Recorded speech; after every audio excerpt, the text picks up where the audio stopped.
Hello there and welcome to the Bitcoin Takeover podcast. This is season 16, episode 47. We are close to an all-time high in the case of the Bitcoin price. And the guest today is a cypherpunk, is a privacy advocate, is someone who is joining the show for the 8th time, which should be on some sort of record, I think. You're maybe the first or second most featured guest in the history of the podcast. This is also your second time this season. The previous time you joined with Rockstar Dev to talk about some Bitcoin stuff.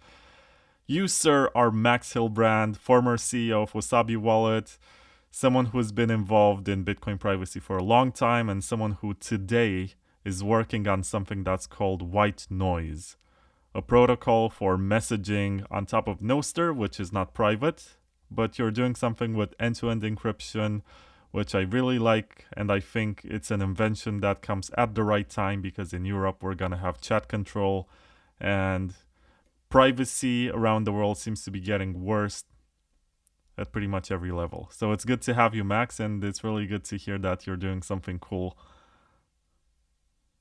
Yeah, thanks a lot for the invite. Always happy to chat. I'd be also curious on what's the cumulative amount of hours that we talked on the show. That would also be interesting to see that ranked. Because there's some long shows that might blow out some of the shorter ones. I can do some math while you're talking, so I do need to get you talking about something, and then I'll pop in and say, hey, Max has been on the show for 40 hours or something. I don't know if it's 40. It's just a rough estimate. Yeah. But I was so happy to hear that you're working on something, because after Wasabi Wallet shut down, I became kind of sad because I realized that it's sort of the end of an era. It used to be cool to build private Bitcoin stuff. Now, it's not so safe anymore. We saw what happened with the Tornado Cash developers. We saw what happened with the Samurai guys who were not even released under the new administration, which is supposedly pro-crypto, but at the same time, they don't seem to like privacy. And you didn't give up on the fight. Yeah, it will be a lot worse. Let's put it like that. You know, cypherpunks have always had difficulties on this front since the very beginning, and even before the cypherpunks officially started, right? So this is an aspect that just has to be dealt with. And of course, you have to strategize, but ultimately, I think we're on a very great direction, and we're building free open source software, easy to use by anyone who would like to. And giving the end user control over their data and their property in a way that they can just do their thing. It's a very powerful I guess societal project, and of course Bitcoin had huge success, and on Nostr as well. I think Nostr is a really interesting addition to the Freedom Tech toolkit. Let's chat a bit more about it.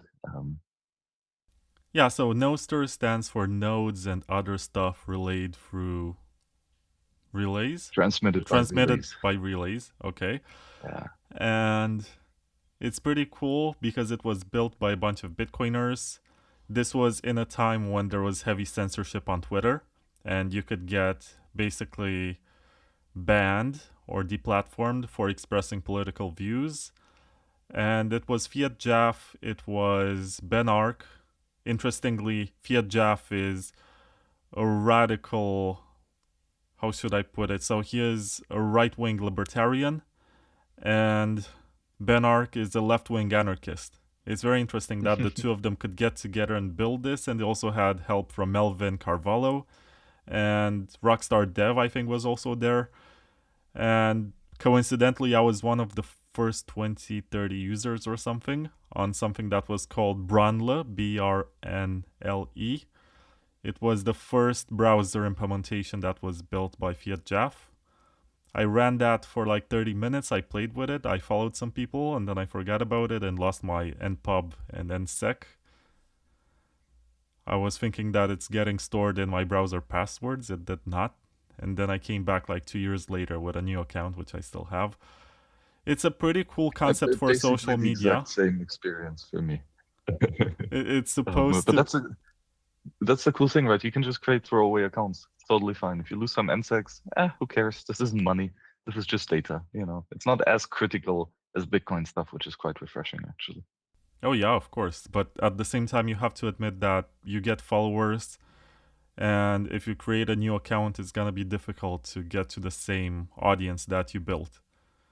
Especially since it's decentralized, and sometimes if you're not on the same relay with some people, your feed is going to be different. Like you need to strategize how you're going to reach these people, and especially if they also change their public keys, which is the npub, it's going to become difficult to reach them. So it's still chaotic, and there's also no recovery process. Like once you lost your keys, they're gone forever. Yeah, Nostr is a really simplistic protocol, right? It's like the first NIP is like, I don't know, 2 pages printed out. It's tiny. But it just introduces cool new foundational building blocks, and a lot of things can be done from that. But it leaves a lot of things unanswered. Like things of, okay, which relays do we choose, or like how do we recover into different keys? And to some extent, it's good that that's left out of scope from Nostr, just because it makes it much easier to get started, and because Nostr is built in an architecture where new standards can easily be added. Right? We're not limited to just one standardized document. We have a whole suite of them. There's hundreds or probably thousands of NIPs, different types of standards on how to use these building blocks in a more nuanced way. And ultimately, I think in the long run, this is not really much that the end user will have to deal with.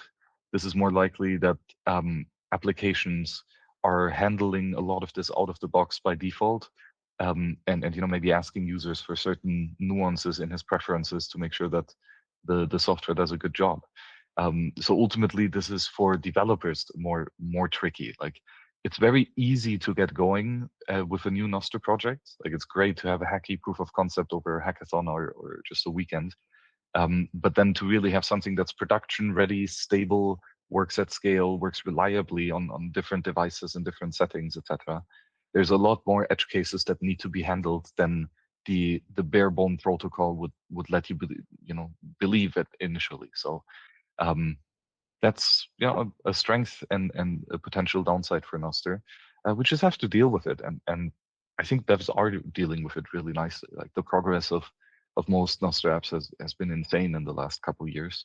A lot of the concerns that were addressed initially are totally resolved, and so that's great. Yeah, I always thought it's interesting because it aims to create a decentralized social network, but people figured out that they can do so much more with the same accounts, with the same infrastructure. They do file storage, and based on the file storage, they built applications like Instagram or TikTok or whatever to be able to navigate.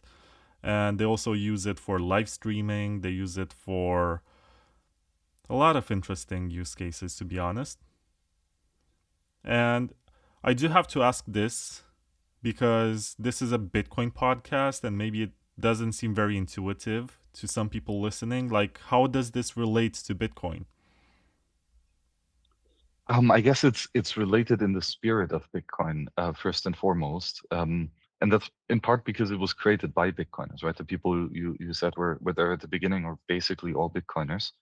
And so there are some similarities, like it uses the same cryptographic functions, right? Schnorr signatures, hash functions, etc. But it's also a bit kind of different to Bitcoin in the sense that with Bitcoin we have one implementation basically, and that is how we stay in consensus. Right? We all run basically the same amount of code, and Nostr is much more different. That we start with standards, right? we create a clear standard that a wallet or a client either supports or not. So there's some differences in the standardization process. BIPs and NIPs are both chaotic. NIPs even more so than BIPs. So it's a different kind of consensus finding architecture. And then the philosophy also goes that with both Bitcoin and Nostr, you create your own identity self-sovereignly, right? And in Bitcoin, if you want to get paid, you just flip a coin, get a private key, get a public key, and get an address and give that to someone. Right? You don't have to sign up to receive money, and that's a superpower of Bitcoin. Of course, that extends to sending the money as well. And same with Nostr, where you can flip a coin, get a private key, get a public key, and voila, that's your identity. And now you can start creating messages and signing off with your private key in such a way that other people can see it. Right? So, for example, you can pick your own username, avatar, website link, bio, whatever, right? And create a kind zero event. But that can extend to public posts, likes, reactions, replies, all the other use cases that you mentioned. Another really cool one is Zap Store, right? So this is a way that where developers can publish their applications simply by signing in a short message and putting that on a couple relays. And that enables to have a delivery of applications, of software and updates without having huge gatekeepers like Google or Apple taking weeks or months to review and ultimately reject really cool software projects that should be out there in the hands of users. So Nostr has these fundamental building blocks of self-created, self-identified users and cryptographic signatures to authenticate them, and therefore you can duplicate the content as well. This is one of the early quotes of Satoshi, right? That or at least referenced him, probably it was said earlier, but information is easy to spread and hard to stifle. And so just like with Bitcoin blocks, we can relay those blocks to hundreds or thousands of different nodes and duplicate the transaction history. Um, we can do the same in Nostr, right? We can send our events to multiple servers, and each event, just like a Bitcoin block or a Bitcoin transaction, is standalone. You don't need any outside source to verify it. You can check for yourself that yes, this is accurate, this wasn't changed, this was authorized or signed, etc. This has proof of work on it. So those types of philosophies and tech are quite similar. But yeah, money is not directly related at the core of Nostr. It can be added on top. Right? It's you can easily add your Lightning address or any payment invoice in your profile event, and then people can send you money either just directly to your address or in such a way that the receiver publishes a note proclaiming that he got paid by that sender. And so you can have a public receipt for payments being made in case you want to attribute yourself with some of these payments. So not Bitcoin can be used inside of Nostr, and Nostr can be useful for Bitcoin applications, but they're two different protocols on the stack. Yeah, we actually have a topical question from the chat, and I'm happy that we got this. From Kevin, he says, are there any hardware wallets for Nostr private keys, like a Ledger plugin or so? And my answer, at least, maybe you have a different one, Max, is that there's one from LNBits. It's on shop.lnbits.com. You can buy it for like $20 or something. And it's called the Nostr remote signing device. Yeah, exactly. This is a cool option. So maybe for a bit of background on this, in Nostr, if you want to create events and publish something, you need to know the private key, or the software that you're using needs to know the private key. The naive way of doing that is to copy and paste or type in your 12 words, your private key, your NSEC, and then this client can sign messages on your behalf. But if you're trying hundreds of different clients from random developers that might be malicious, you don't really want to give every software your private key just like that. So cool thing is we can leverage Bitcoin tech and adjust it slightly such that we have one application or one hardware that has the private key, and all other applications or clients have to request and send like a request for signature to the device, and the device checks it, signs it, and returns the signed event for the other client to send it ultimately to the network. And this way, the private key stays in only one environment and doesn't have to be spread. So yeah, the LN bits hardware signer is really cool. It's a small microcomputer, doesn't have a secure element, but you can put your private key in there. And then differently to a hardware wallet, it actually connects to Wi-Fi, and it connects to Nostr relays. And then you can, for example, on your phone, scan a QR code, basically exchange public keys between your phone and this hardware device. And now your phone can send requests to your device and ask for signatures. And there's some permission management handled. The cool thing is you don't actually have to get a dedicated device for this. There's additional ways that you can use the similar ways with, for example, a browser extension. Nos2x would be one example, where you put your private key in a browser extension, and then each website that you visit just asks for the browser extension for this handshake. Also on Android or iOS both. So Android has the application called Amber. On iOS, I think there's Nowhere or something, and Aegis. Both of these, or all of these, are signing applications that keep your private key, and then inside the operating system pass around the signing requests and signed results. So this way you could get a really cheap Android phone, install the Amber application, and connect it to the internet, and put it in your drawer somewhere on a charger, and you basically have a mini server at home that has your private keys with no other applications installed, and that should be secure enough. Yeah, there are lots of opportunities and options for you to secure your NSEC and make sure that you're not going to lose it. Because it was very hilarious in the early days when people were just getting bootstrapped and having their first experience. They were posting their private key and telling other people to follow them, and then other people were accessing their accounts and posting something funny. And then they would be like, oh no, my account is compromised, I have to make a new one. And at this point, I think if you have something for which you want to get followers and something that you want to hold on the long term and keep for yourself, it's a good idea to have a good backup of your NSEC. If you want to type it, as you said, for all sorts of services, then it's a good idea to have one of these signing devices, which are like $20, I think, on LMBits. But if you want to keep your NSEC, which is your private key, in cold storage, then something that I did was to take one of these CryptoSteel capsules and put all the letters of my NSEC inside of it and seal it and put it away somewhere. And this is how I know I'm not gonna lose it. And it's much better than writing on paper because it's hard to destroy. And if you buy CryptoSteel, use promo code BTCTKVR for 10% discount. They're not sponsoring the show, but I love their products and they're true OGs. They were the first ones to make this. Yep. Well, one cool device, by the way, that is in a similar regard, is the Seed Hammer.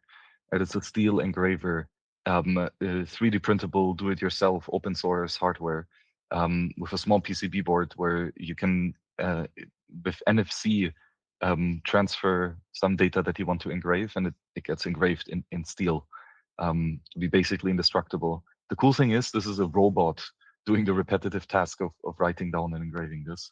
And you can also engrave QR codes, which is super cool.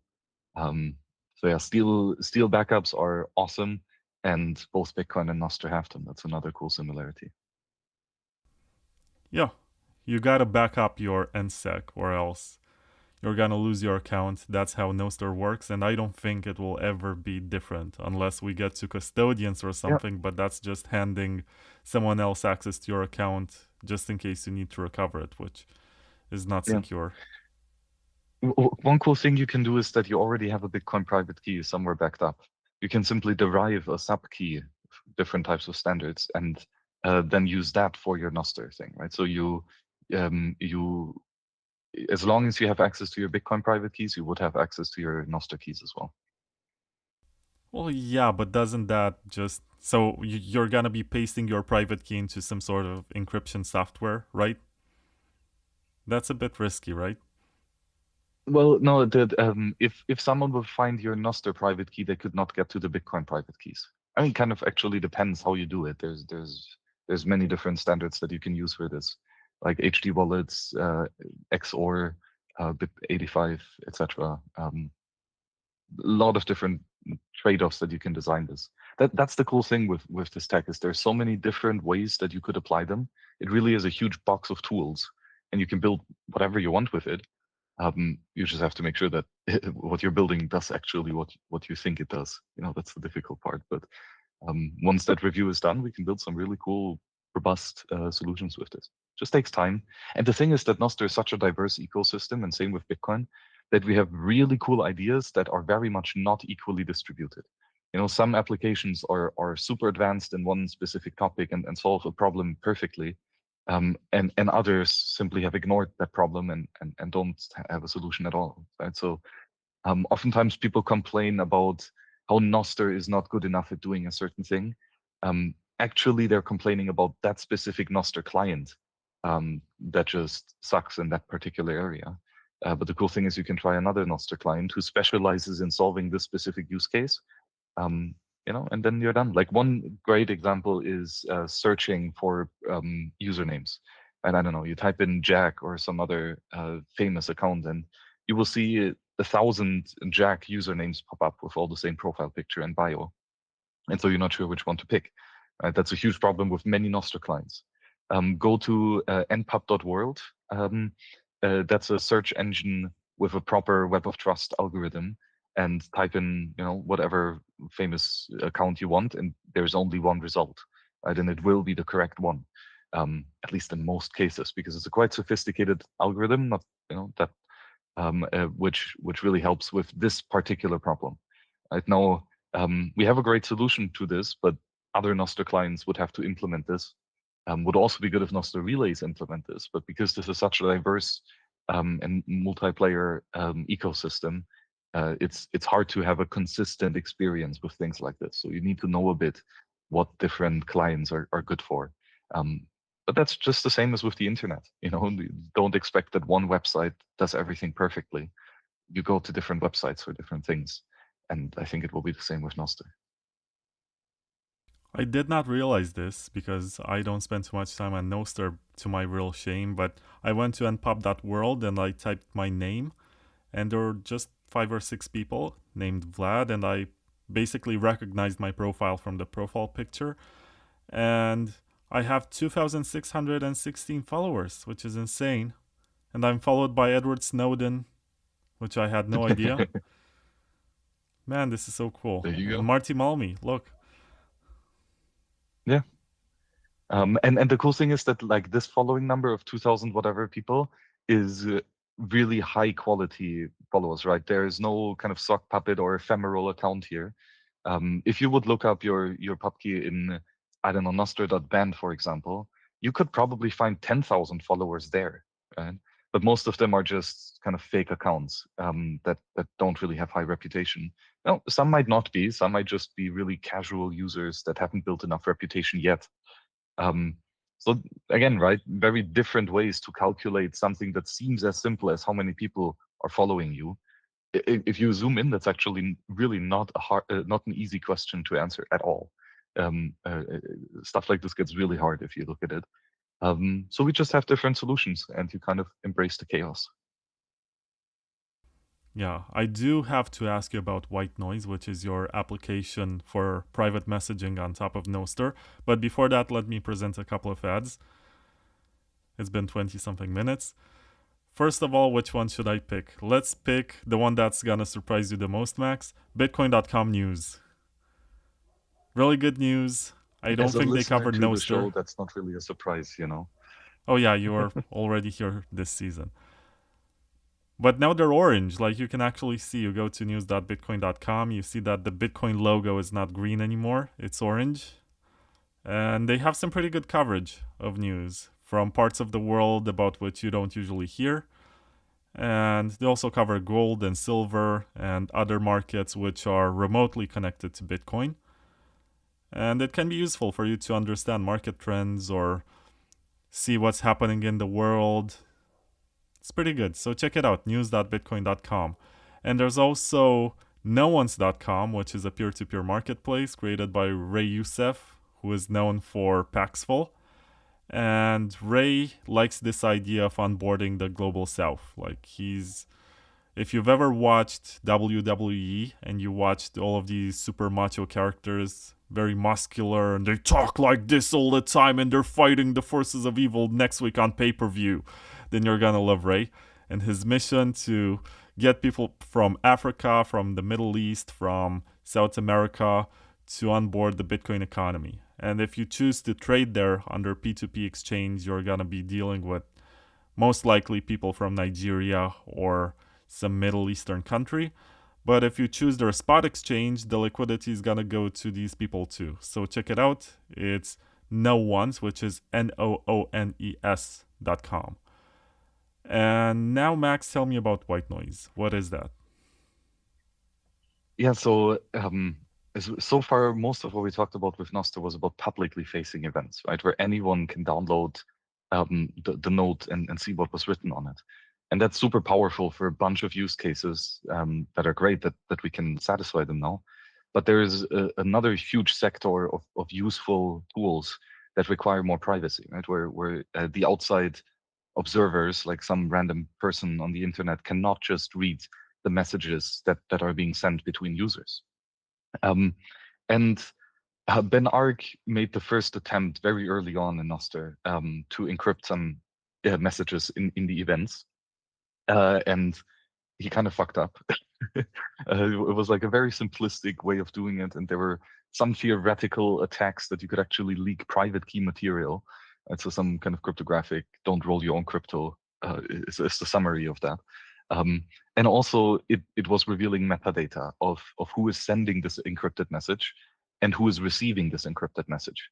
And plus it only really worked for two people talking to each other. So groups weren't really supported. So thankfully, Nostr is a collection of protocols, so we can simply upgrade, and that's what we did. And NIP44 came next, which actually addressed a lot of the cryptographic concerns. And that's a security audited protocol, still quite simple, but it gets the details right. And that fixes encryption, basically. And alongside that, we introduced something called gift wraps, which basically means that the sender of a message still authenticates himself to the receiver by signing an inner event, but then he wraps this with another layer of encryption and another signature from an ephemeral key, which cannot be like, which is just a random number, and nobody knows who has sent this message now. So the receiver is still known because his public key is addressed in the event, but the sender is not, which is great.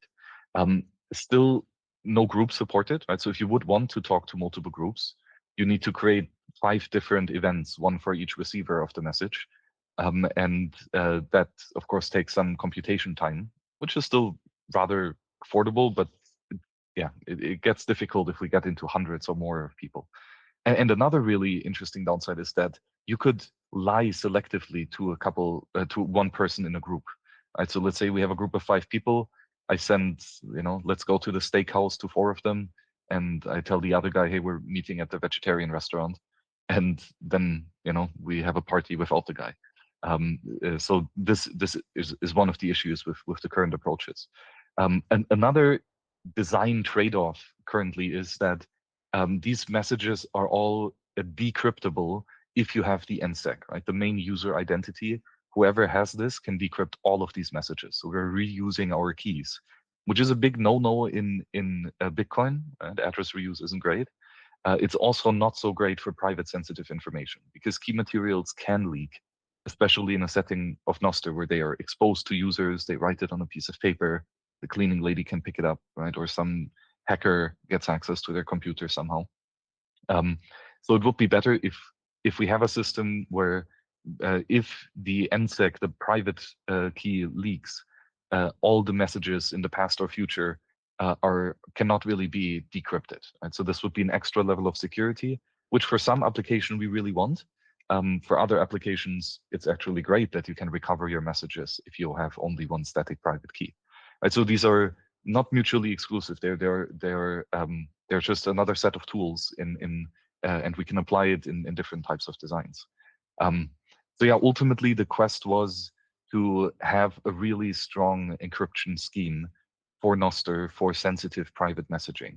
And this is ultimately what white noise is all about. At first, we looked at a really old encryption scheme called Off the Record, which does some basic key rotation, so it makes it not possible to read future messages if you compromise one key. But this was later majorly upgraded by the Signal protocol. So the Signal app has actually an academic paper behind it called the Signal protocol, which you could implement, and there's an open source library for it, etc.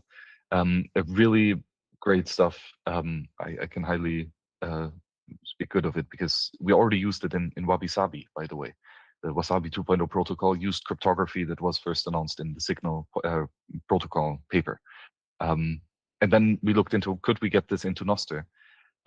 Signal is still this what's known as a pairwise encryption scheme, meaning you send one message encrypted to each member of the group.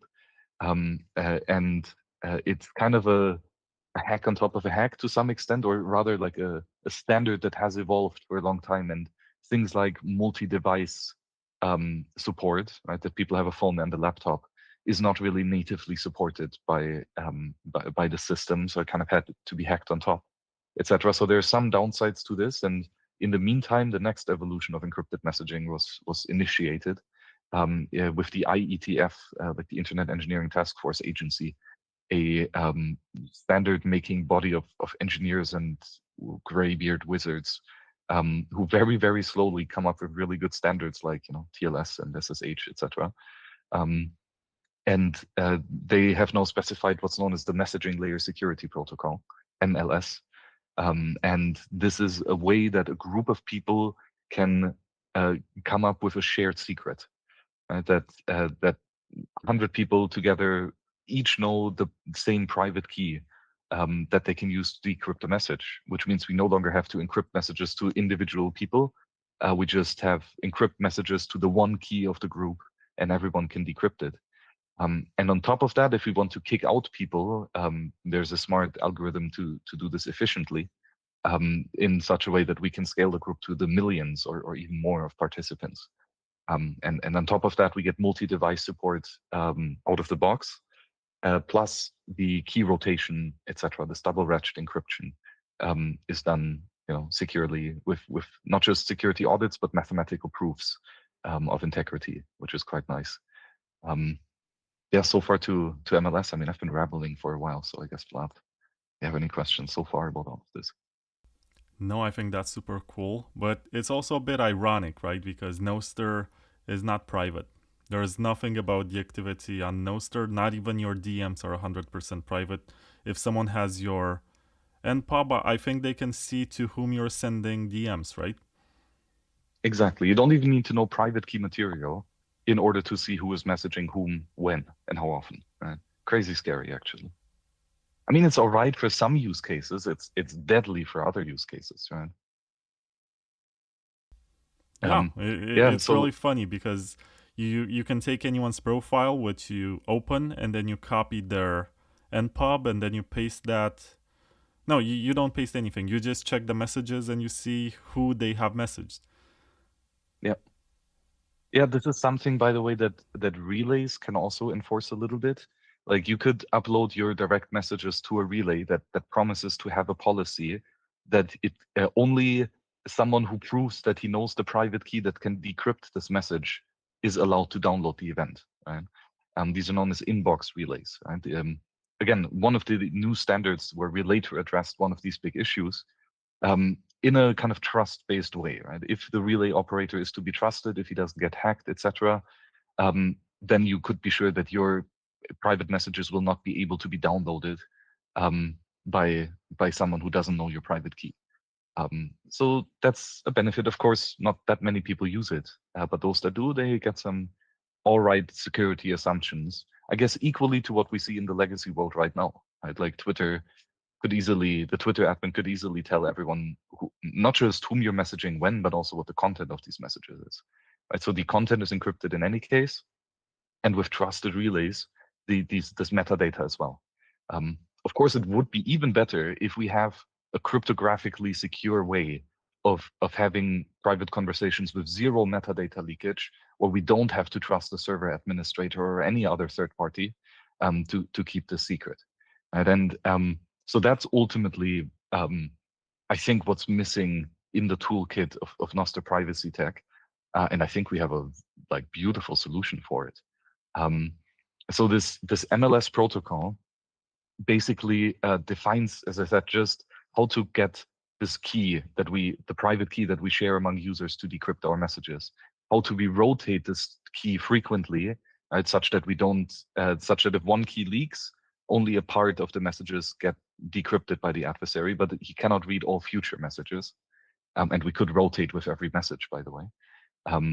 And then, but it leaves out of scope a couple important things. For example, the data delivery layer, right? So how do encrypted messages actually get transferred between users? Right? It's out of scope. It can be a centralized system where there's just one server that keeps the messages. It can be like some pure peer-to-peer stuff like Bluetooth or BitTorrent or whatever. Or the way Nostr does it, right? It could be relays with a WebSocket standardized interface. And so we use Nostr as the data delivery layer, which gives us ease of implementation because it's just WebSockets, but it also gives us the redundancy of there's thousands of relays available. It's so easy to run your own relay, either on a server or at home or on your phone. Right? And then we can, even with some extra work, get to full peer-to-peer if every client just has a relay and we somehow have a Bluetooth connection or whatever. So it's an easy way to start with and easy to upgrade in the future to a more sophisticated setup. But so Nostr gives us message delivery for basically free, like super easy to implement. And the second thing that's out of scope for MLS is the authentication service. And the authentication service basically says that this username, right, this user identity, is using this private key to sign, or this public key rather, to sign messages with. Right. So we tie an identity to cryptographic key material that the MLS state machine requires to add people to a group such that they can decrypt the messages.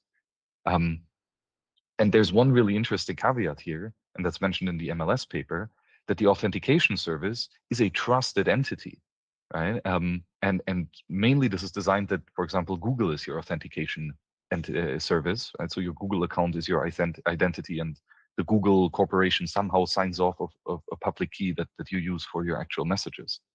And so the issue is here that this authentication service can issue false credentials where the adversary knows the private key, but the authentication service attests that this public key is belonging to the user.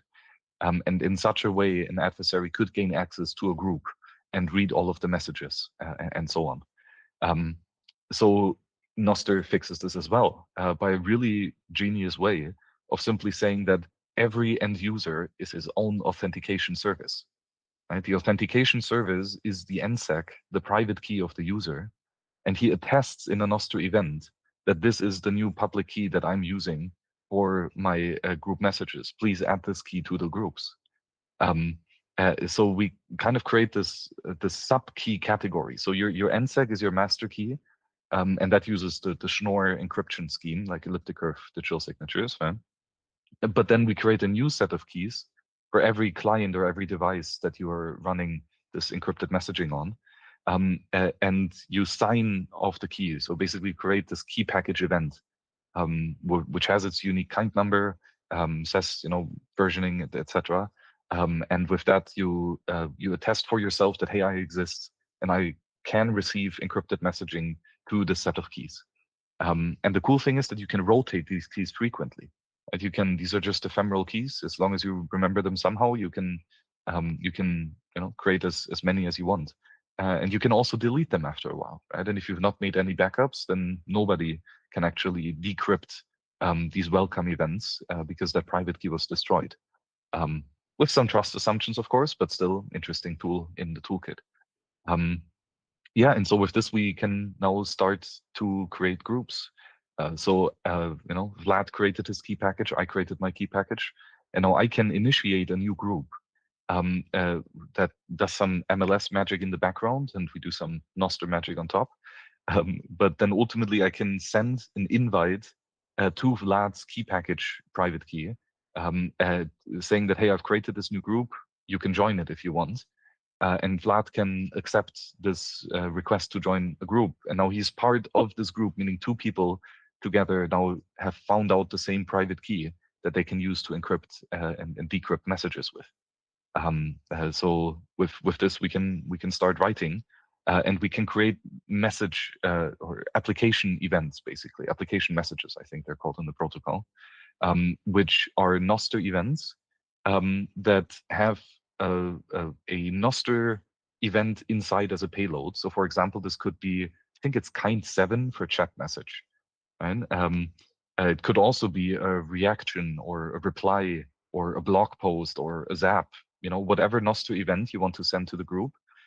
We now encrypt that with our with the MLS private key for this group, and we can put this encrypted payload into. Actually, we encrypt it again with the Nostr way of encrypting stuff. So we have a double layer of encryption. And now we can put this encrypted payload in a new Nostr event, sign it with an ephemeral key, and we tag the group ID in this event, and this gets put on relays. So I would have done this process, and now Vlad, who is listening on this relay for new events that have the group ID tag, would get notified, would get the event downloaded, and he can encrypt the double layers, first the NIP44 encryption and second the MLS encryption, and he would actually see the private message that I sent him. But all that the relay sees is that some anonymous group with an unknown number of members has received a message, and it doesn't know how many people are in the group or what was said or who is talking to whom or how old this group is. And all of this metadata is completely obfuscated. And so the relay is not trusted with any of the privacy guarantees. He's only trusted with being available to receive and send messages, right, events. And that's a quite cool design. I just want to say that I'm really happy that MLS now stands for something more meaningful than Major League Soccer. But on a more serious note, you have a question from Tom Dwyer, who says, is white noise kind of how Diffie-Hellman handshakes work? Please, could you expand how it can scale to millions without becoming unwieldy? Mm-hmm. Yep. Yes, so we do use Diffie-Hellman key exchanges. Basically what it is that Vlad has a private key, I have a private key, and of course we each have the corresponding public key, right? Now if Vlad gives me his public key, I can tweak it with my private key to get a shared secret. And Vlad can take my public key and tweak it with his private key, and he will basically get the same shared secret. So this is a way that two people who have a private public key pair that only exchange public keys can derive a private key that both of them know. Right? So it's a shared key generation algorithm, basically. Beautiful tech, really cool cypherpunk history. So we use this in part of the protocol. But I guess the main innovation is that Diffie-Hellman key exchanges only work between two public keys. What we want is to have it among a million keys, right? So the way that MLS does key generation is different than how Diffie-Hellman does it. I won't go too much into the details because it gets crazy complex very quick. So read the RFCs probably for more detail. But ultimately, okay, fuck it, I will go deep. This is the Takeover podcast. We can go down rabbit holes. So, okay, we have a group of people. Now we're gonna build a tree of keys. Where imagine the leaves of the tree at the bottom are the individual private public keys of our users' devices. And we're going to build a binary tree upwards, right, where we always take two of the bottom parts and they combine to one until we eventually have a root of the tree. Yeah, the cat's going to get the cryptography now. That's going to be good. And now, but this is not a a hash-based Merkle tree, or it's not a hierarchical deterministic-based tree. So it's a bit different to what we're used to in Bitcoin land. But what it is that each node in the path up to the tree are actually ephemeral private public key pairs that were generated.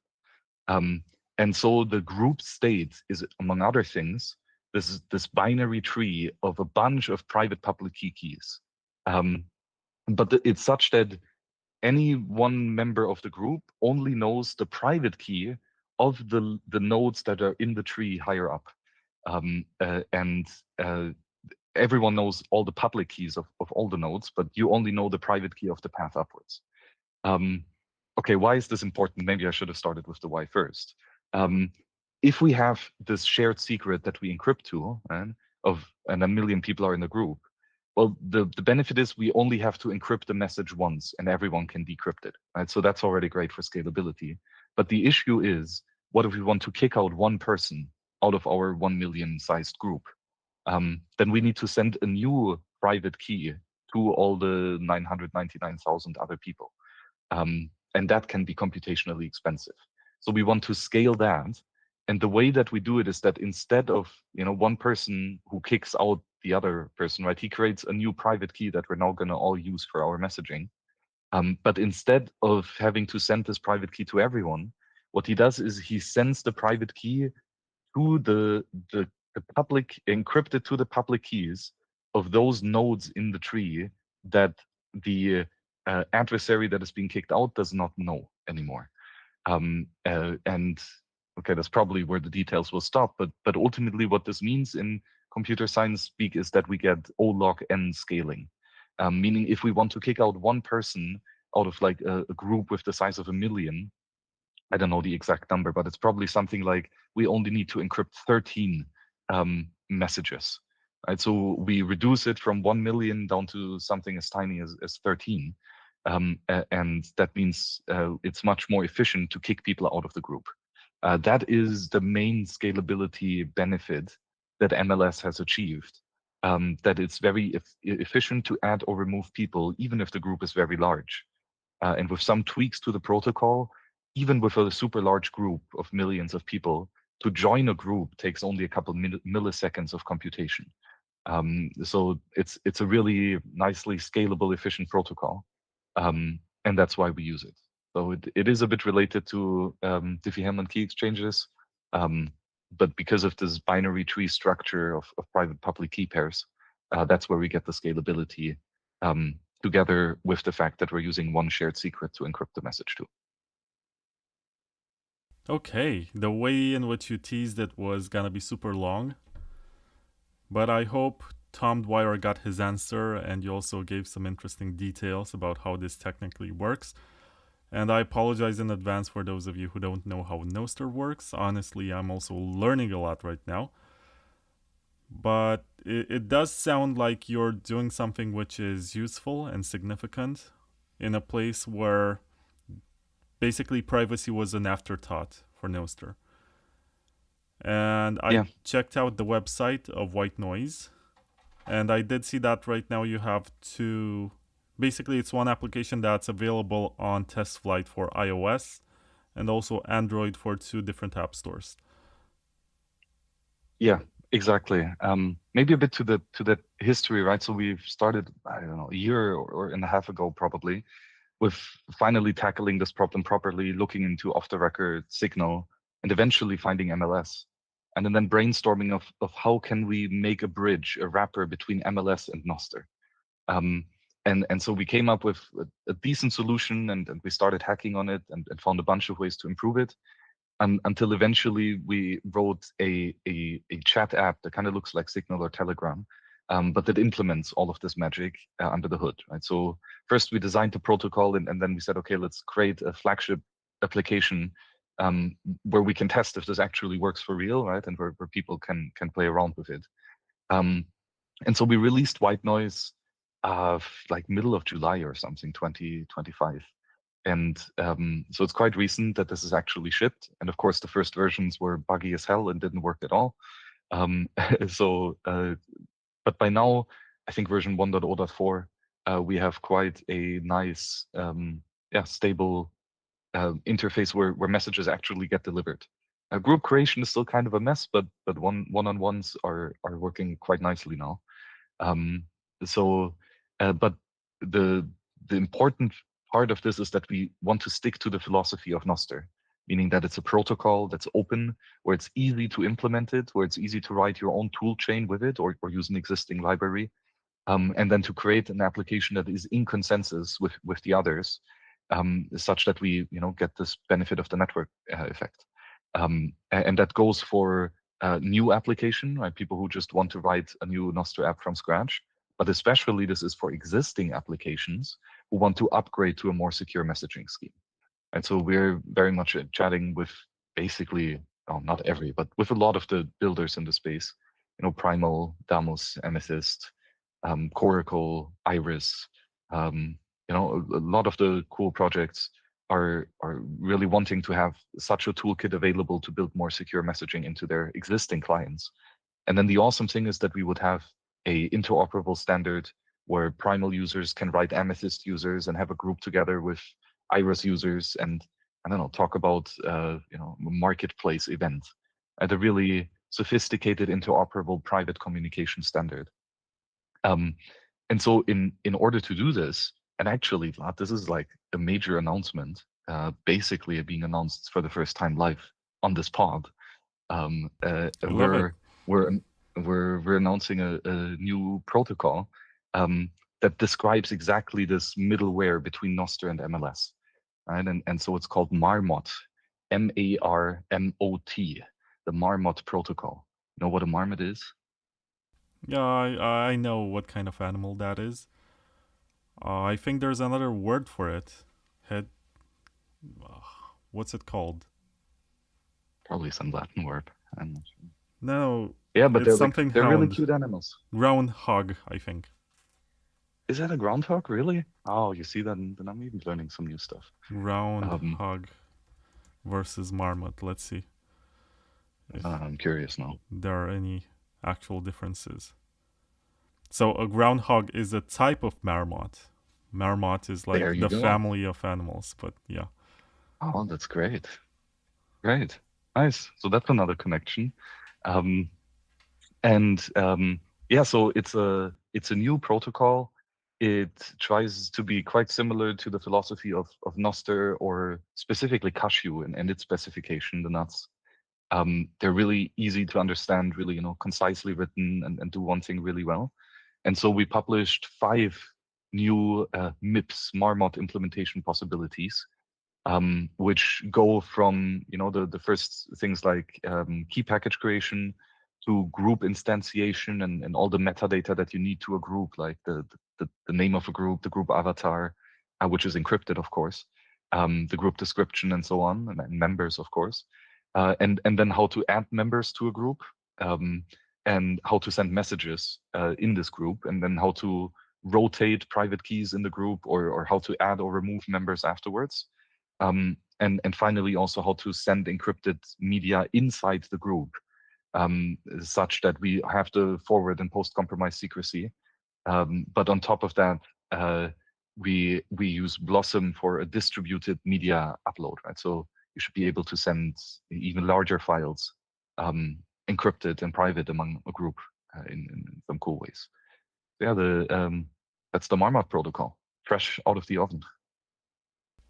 I do know, so I interacted with BenArc and Fiat Jaff, and they told me that they're trying to rebrand Nostr to move on from the ostrich mascot to capybaras of all animals. Capybaras. And they're super cute, like they're fat, and you can find gifs of them slapping their belly.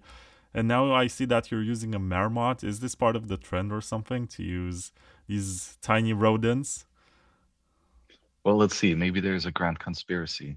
Maybe someone is hijacking Nostr. Well, I don't know if there's any Let's see. hijacking. It's just this branding decision. Because before this, everyone was trying to do something with ostriches. Yeah. Yeah, I guess animal mascots are a good thing, right? We have the honey badger, we have the ostrich, oh, we have a marmot. I guess food is good too, right? There's wasabi, there's nuts, there's cashew. So like, I guess we're decent on branding. Not maybe that creative, but it's hard to come up with good names, you know? So you better just pick one that's good enough and get it over with. Right, so if it's an exotic food, it's for privacy. If it's some sort of animal that chews wood, then it's supposed to be for social networking and messaging. Is there a rule to Let's this? see.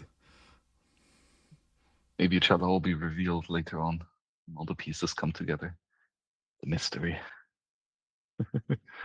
Anyway, I'm Yeah, spending but my time right now looking at pictures of marmots, and they're so cute. they're quite cute, right? Like your girlfriend will like it, which is, I think, an important part of branding, especially for protocols. You know, is it cute? Shouldn't be too dangerous looking, I think. Are you implying that Um, there's anything dangerous about it, and you're trying to make the image cuter so that people don't figure out what's beneath the surface? yeah, that's probably not a bad idea. One of the many strategic choices that can be taken for wise freedom tech builders. Yeah, but the cool thing is, so we have a very easy to understand protocol.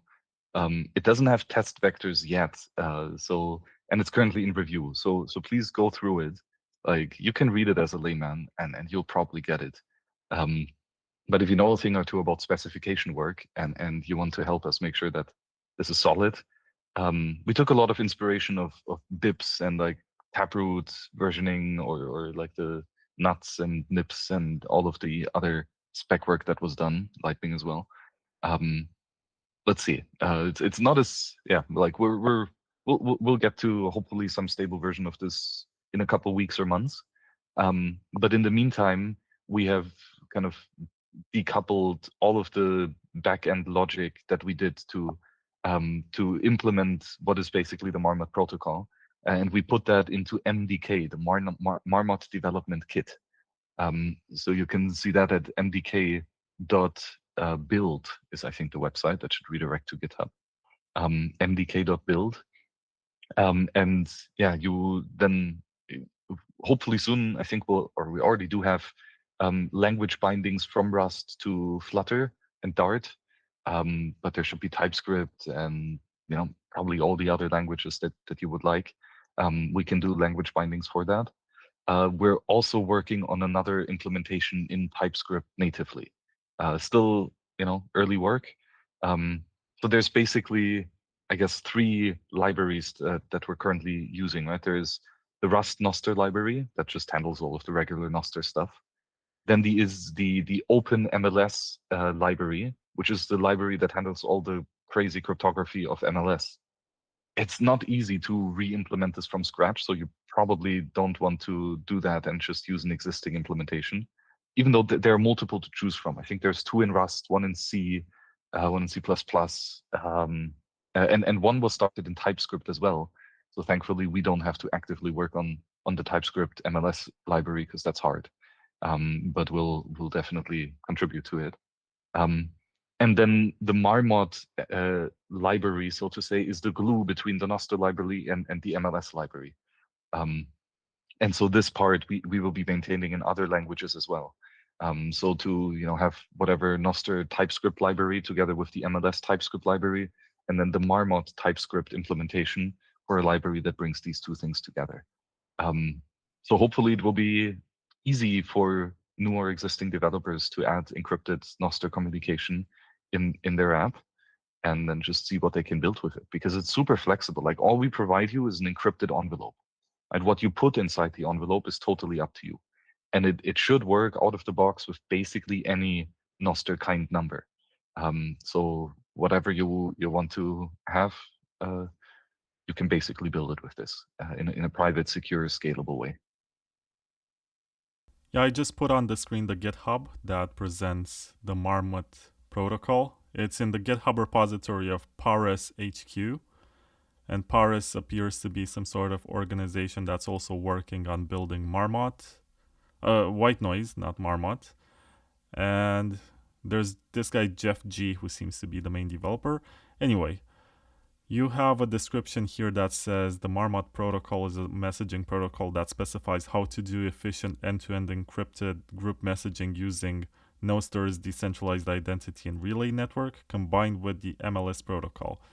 And as you scroll, you find arguments as to why you should use Marmot, security overview, protocol specifications, and the warning that all of this is experimental.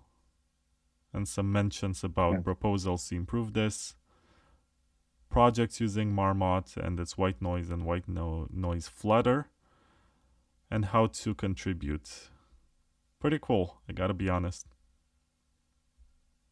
Yeah, I really like this kind of standardization approach. And I wish we would have done more like that for Wasabi or specifically Wabi-Sabi. And even though we had the academic paper and some Bitcoin Dev mailing list posts, etc., and of course a bunch of stuff on GitHub, um, it was not really specified per se. Kind of similar to Bitcoin, right? Bitcoin kind of failed with this as well. Satoshi just wrote a client, and that is the standard now, and there is no real spec-driven development, which makes it really hard for alternative clients to come out and to flourish. And so I don't want to make that mistake again. And so we're leaning heavily into writing first a specification, then a library, so that other people can implement apps with the specification.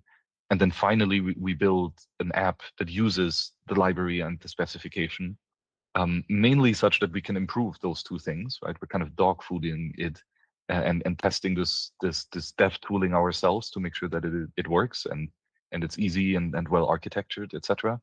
But then also to show, hey, what's possible with this, and to have a user-facing application that gets people excited and that ends up hopefully being used. And that's white noise, right? So this is kind of a flagship application where we'll definitely keep working on this for a long time and try to make it not only intuitive and just work by default out of the box. One of the other crucial learnings I had in Wasabi.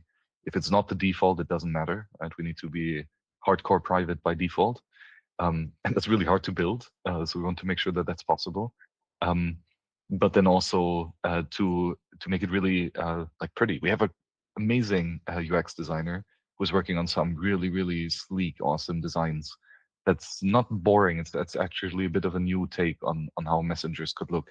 Not too invasive, but yeah, stay tuned. In one of the next releases, we'll have some cool UI updates. And yeah,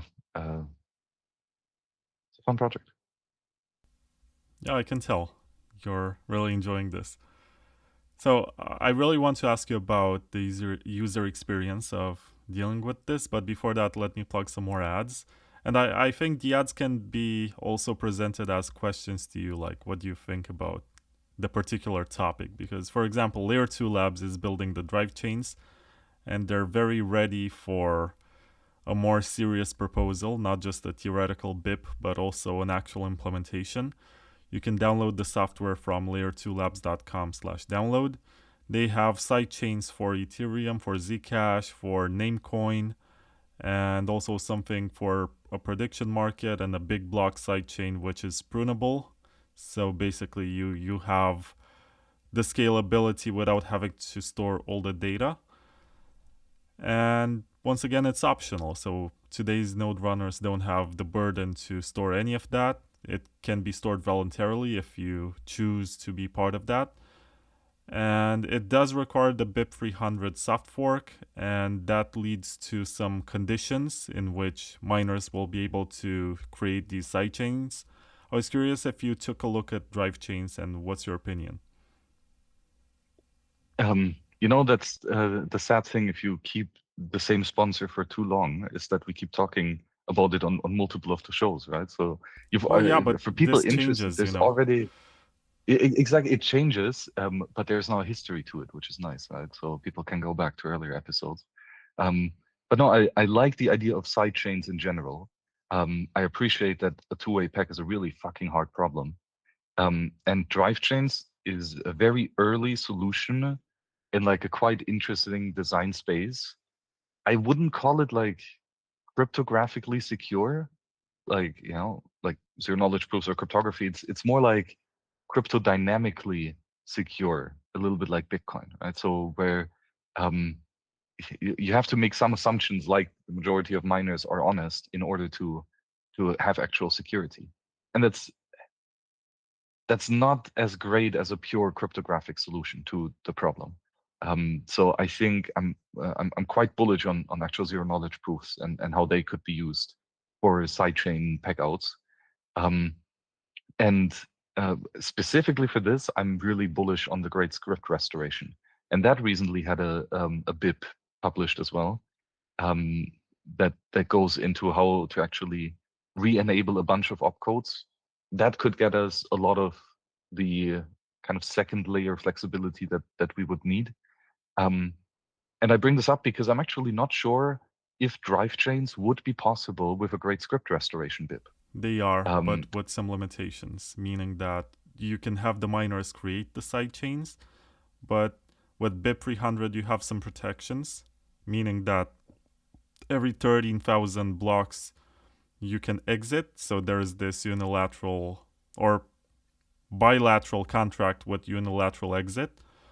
And also you have a situation where a majority of nodes can unlock the stolen funds if the miners choose to be evil and steal.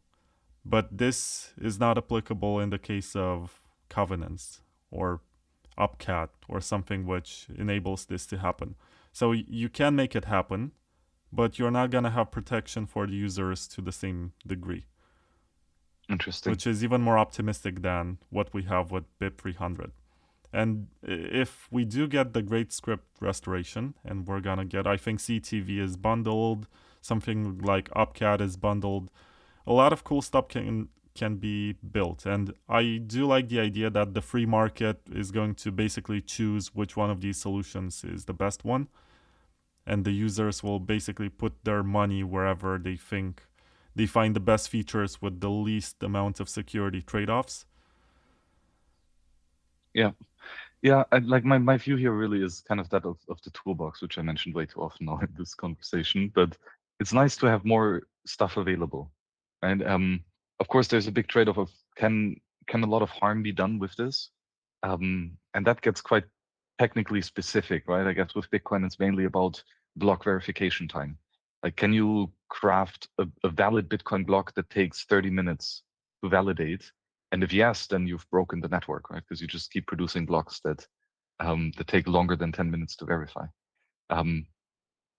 Details, of course, in this attack, right? But stuff like this has to be avoided.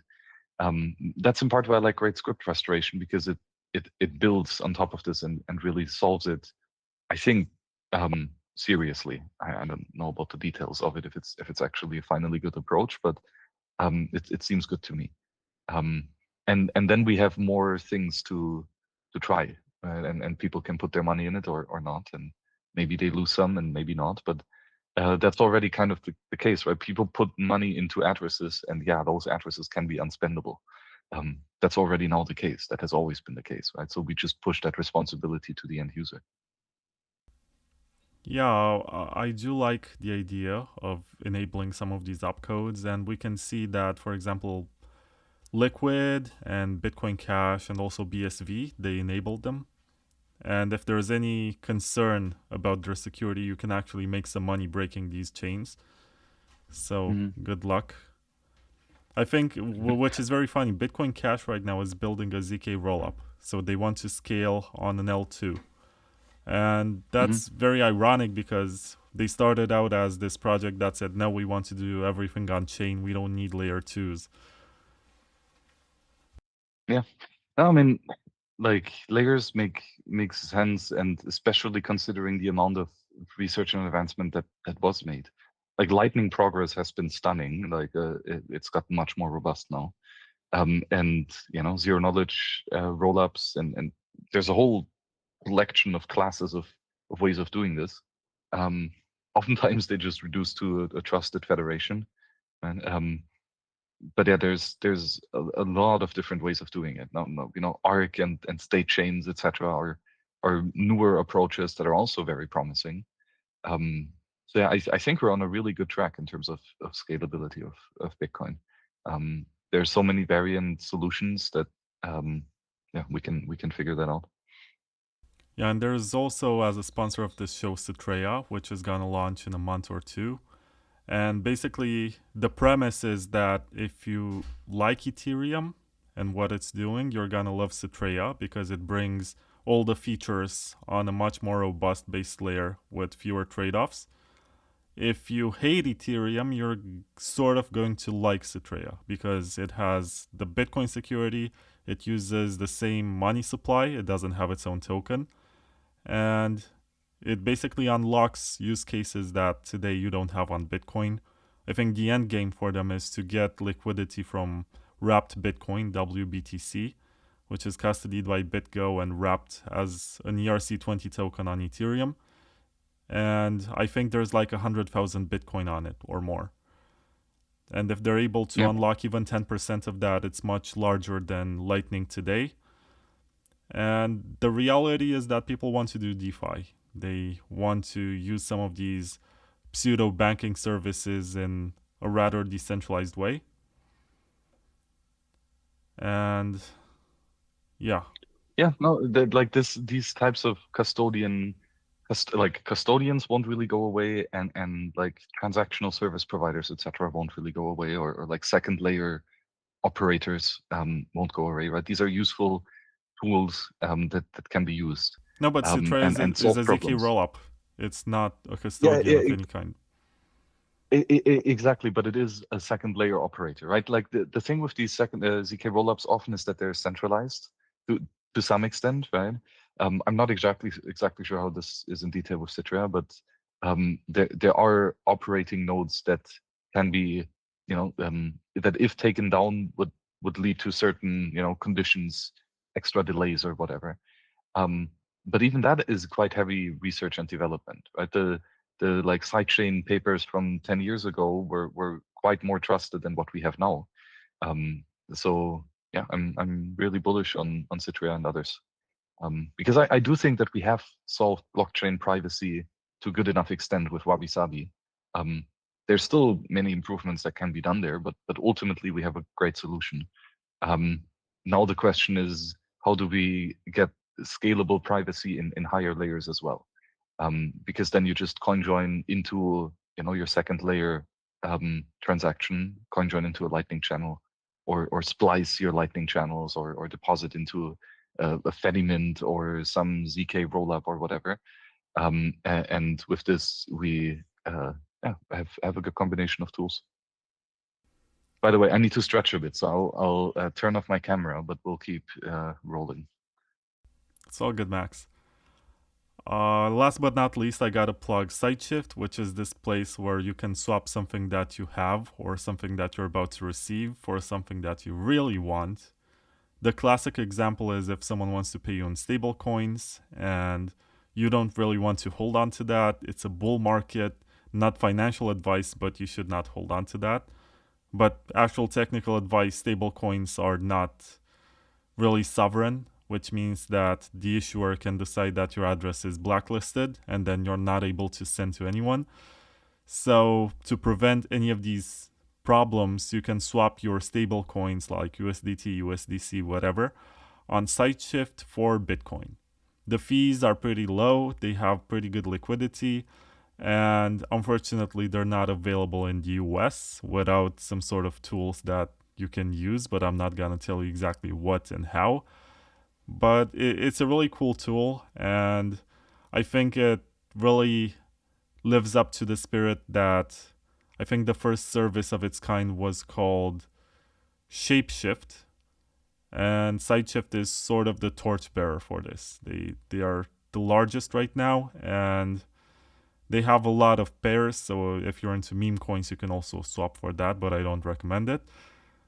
And yeah, the URL is SiteShift, which is sideshift.ai, and check it out. Max, Swaps are really cool, and you can also do partially blind atomic swaps, which are nice. So I'm not even sure if they do atomic swaps or if it's a trusted swap. But even if it's in a trusted environment, you can make it such that one side, the service provider, cannot spy on its users, which is really nice. So looking to partially blind atomic swap. Cool cryptography. No, it's not atomic, unfortunately. And they were also the first exchange to support Lightning, and the first major one to drop Lightning when the volumes started to decrease and they realized it makes no sense to maintain anymore. So yeah. But they support Liquid, on the other hand. They're a member of the Federation. If you have funds stuck on the Liquid sidechain and you don't want to deal with one of the Federation members for the peg out, you can actually use SideShift to swap between LBTC and BTC.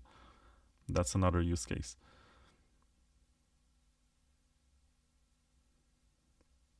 Yeah, anyway, I hope you enjoy stretching. And especially in like the zero knowledge or like the sidechain environment, you know, all the drive chains and ZK rollups, eCash, mints, whatever. They can all be nicely connected via either custodial trusted swaps or via non-custodial swaps like Lightning. So I think for this in the long run, Lightning will be the very interesting connecting tissue between these systems, just because it's a network for routing swaps, right? That's ultimately what it is. So yeah, you're right. I think especially if you're gonna have all of these islands, you need bridges that connect them. And the bridges are gonna be exchanges that don't KYC you and that let you instantly swap just by pasting addresses and sending funds to some address. Of course, there's a little bit of trust involved. Like, these services promise to do something, they do need to have some sort of reputation system or recommendation, because they can screw you either by not sending the funds or by taking a larger fee than they say that they're taking. And transactions are final, there isn't much that you can do. But it's important for these services to build a reputation in the game and have a user base and scale their operation. But you're right, we're gonna have this year a lot of services coming to Bitcoin. I'm not sure about Alpen Labs when they're launching. I think they discovered something new and cool, which is called garbled circuits, and they're gonna spend more time to cook their service because of that. But once we do have all of these ZK rollups and sidechains and services on Bitcoin, there's gonna be a need for you to get in and out of them without having to deal with the internal mechanisms of pegging in and pegging out. And the easiest way is to swap. Of course, there's a fee involved and you're not going to get the whole amount. Yeah, exactly. But it's really encouraging that there's so much progress that you really have to ask yourself, when do we ship? And probably shipping earlier is a good idea if you can afford to, make breaking changes later on, which probably is fine too. I think we're a bit too fearful of breaking changes just because it's such a big deal for Bitcoin. But for higher order stuff or for Nostr related stuff, it's not really that much of an issue to break changes occasionally. Like, people just update their stuff. That's all right. By we, you mean white noise, right? No, I mean like anyone, right? Like, for example, Alpine Labs, they decided not to ship their BitVM 2 version of it, and they're now going to BitVM version 3, the garbled circle idea, which takes more time to build, etc. Like, of course, wasting more time to finalize an implementation that you could ship of something that will be obsolete soon is kind of painful. So there's like this difference in philosophy of doing it right for the first release or just shipping something hacky.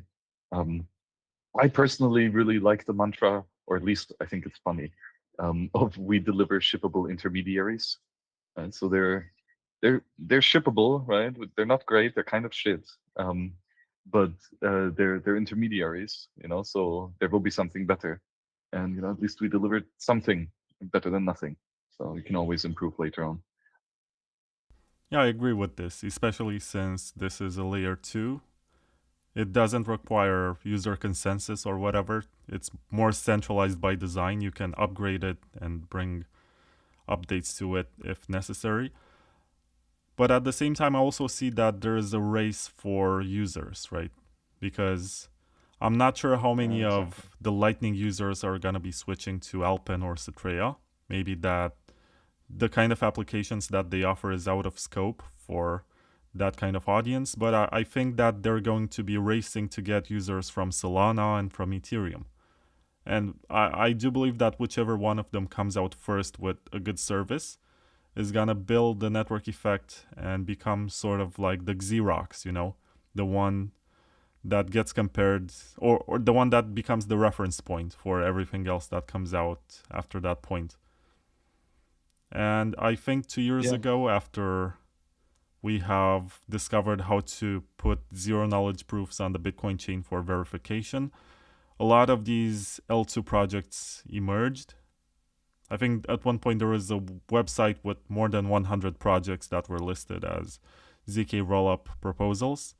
Right now, I think we only have 2 or 3 of them which are serious and are going to ship what they promised. But it's exciting. It's exciting to see developers coming from Ethereum back to Bitcoin.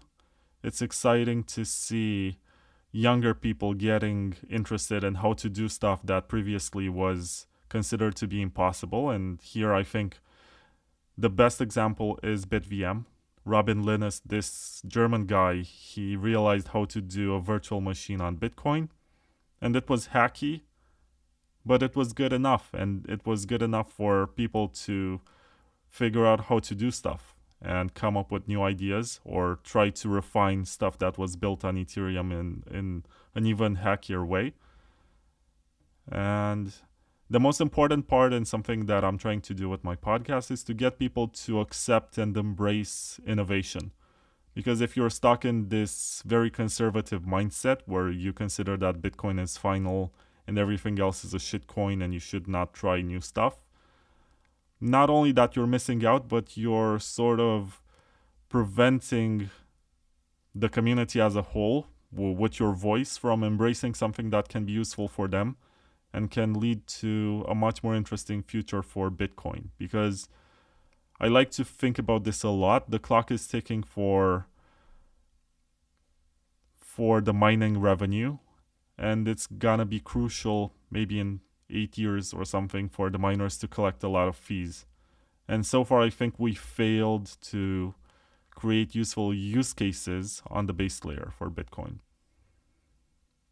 The fact that right now you can get transactions with a fee that's lower than 1 Satoshi per VByte is proof that we sort of failed and most of the transactions happen elsewhere.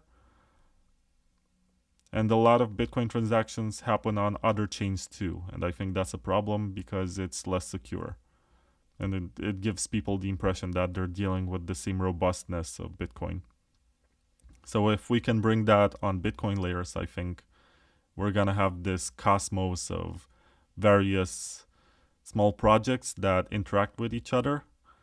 And maybe there's going to be direct swaps so that you can move your coins across. And we can also find a way for the miners to get paid. What's your take on this, Max? But I'm bullish in general on kind of human ingenuity and finding solutions to these very difficult problems, and ultimately engineering larger sets of use cases for any specific technology or layer thereof.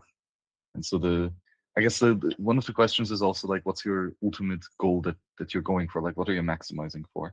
And I don't think that Bitcoin is a good enough answer for that. Like it's too narrow. Like Bitcoin is a huge project, of course, but optimizing and doing only Bitcoin stuff, I think is not wise because there's other problems that need to be addressed. So a more broader focus point, like for example, freedom, maximizing for freedom tech is, I think, more interesting. It is a lot more work because now we not only have to fix the money, we have to fix all of the other stuff as well, where people interfere with human freedom and dignity. Um, but that means we can do more good and interesting projects. So that's why I'm quite happy to work a bit more on Nostr, because it is a critical part of the intersection of what we have to do in order to get the next level of human freedom manifested in code, and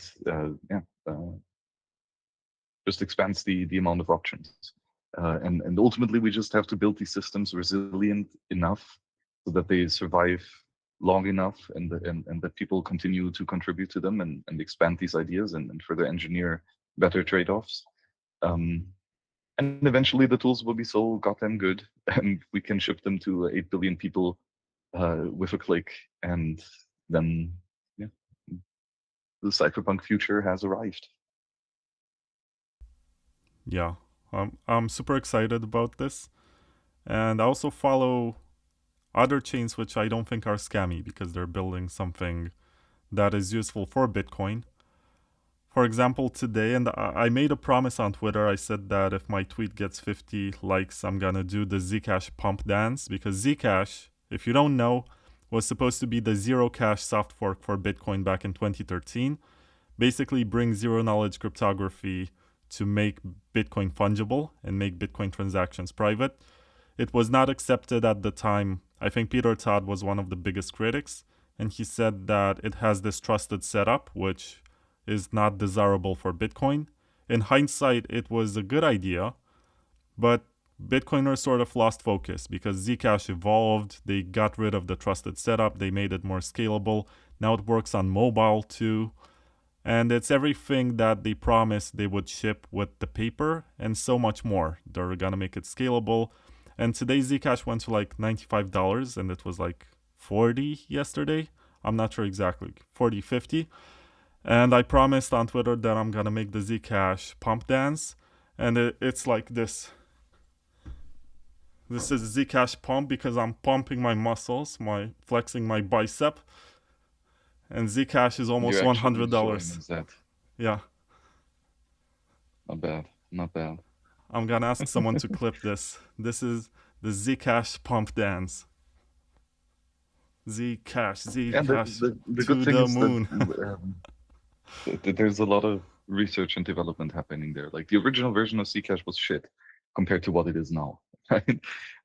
So I think it's a good idea that Bitcoin has waited with implementing this, because there were a lot of vulnerabilities in the early Zcash designs. Right? Just recently, there was a massive increase in block size with probably a malicious attack No, that that knocked was like down a bunch of 5 years nodes. ago. Already? Yeah. Damn, time flies.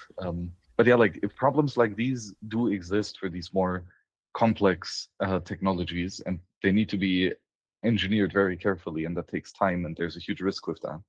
And if Zcash fails, that's not so bad of a thing as if Bitcoin would fail. So we need to be very careful with upgrading things to Bitcoin. For example, what you can very easily do is, quote unquote easily, is to do a Zcash sidechain or a drive chain or whatever. I know Paul is working on exactly that. That's a really great idea of getting similar technology to Bitcoin. And Liquid did similar things, right? Confidential transactions. What is in Monero, and I think Zcash as well. No. Liquid only I'm not has sure what the confidential exact. transactions that hide the amount. And they're not Exactly, right? Not scalable, they're ring not great. signatures. No, ring Yeah, signatures but also not scalable. They're old tech that yep, Monero is trying to replace. exactly. Right. So that's the thing. These tech, it was definitely an improvement to Bitcoin, but it was not a substantial enough improvement considering all of the downsides. Include one of the downsides, including changing Bitcoin in the first place, but then also scaling downsides, etc. Right, like doing things like Lightning Network wasn't really possible on a Monero-like system. So like these are all things to be considered. This is still very early research and development. So cryptographic systems break very easily in their early days. Old, well-reviewed cryptographic systems are probably good, but it's not a surprise when a crypto system breaks because of some mathematical insight or some other attack vector that just wasn't considered.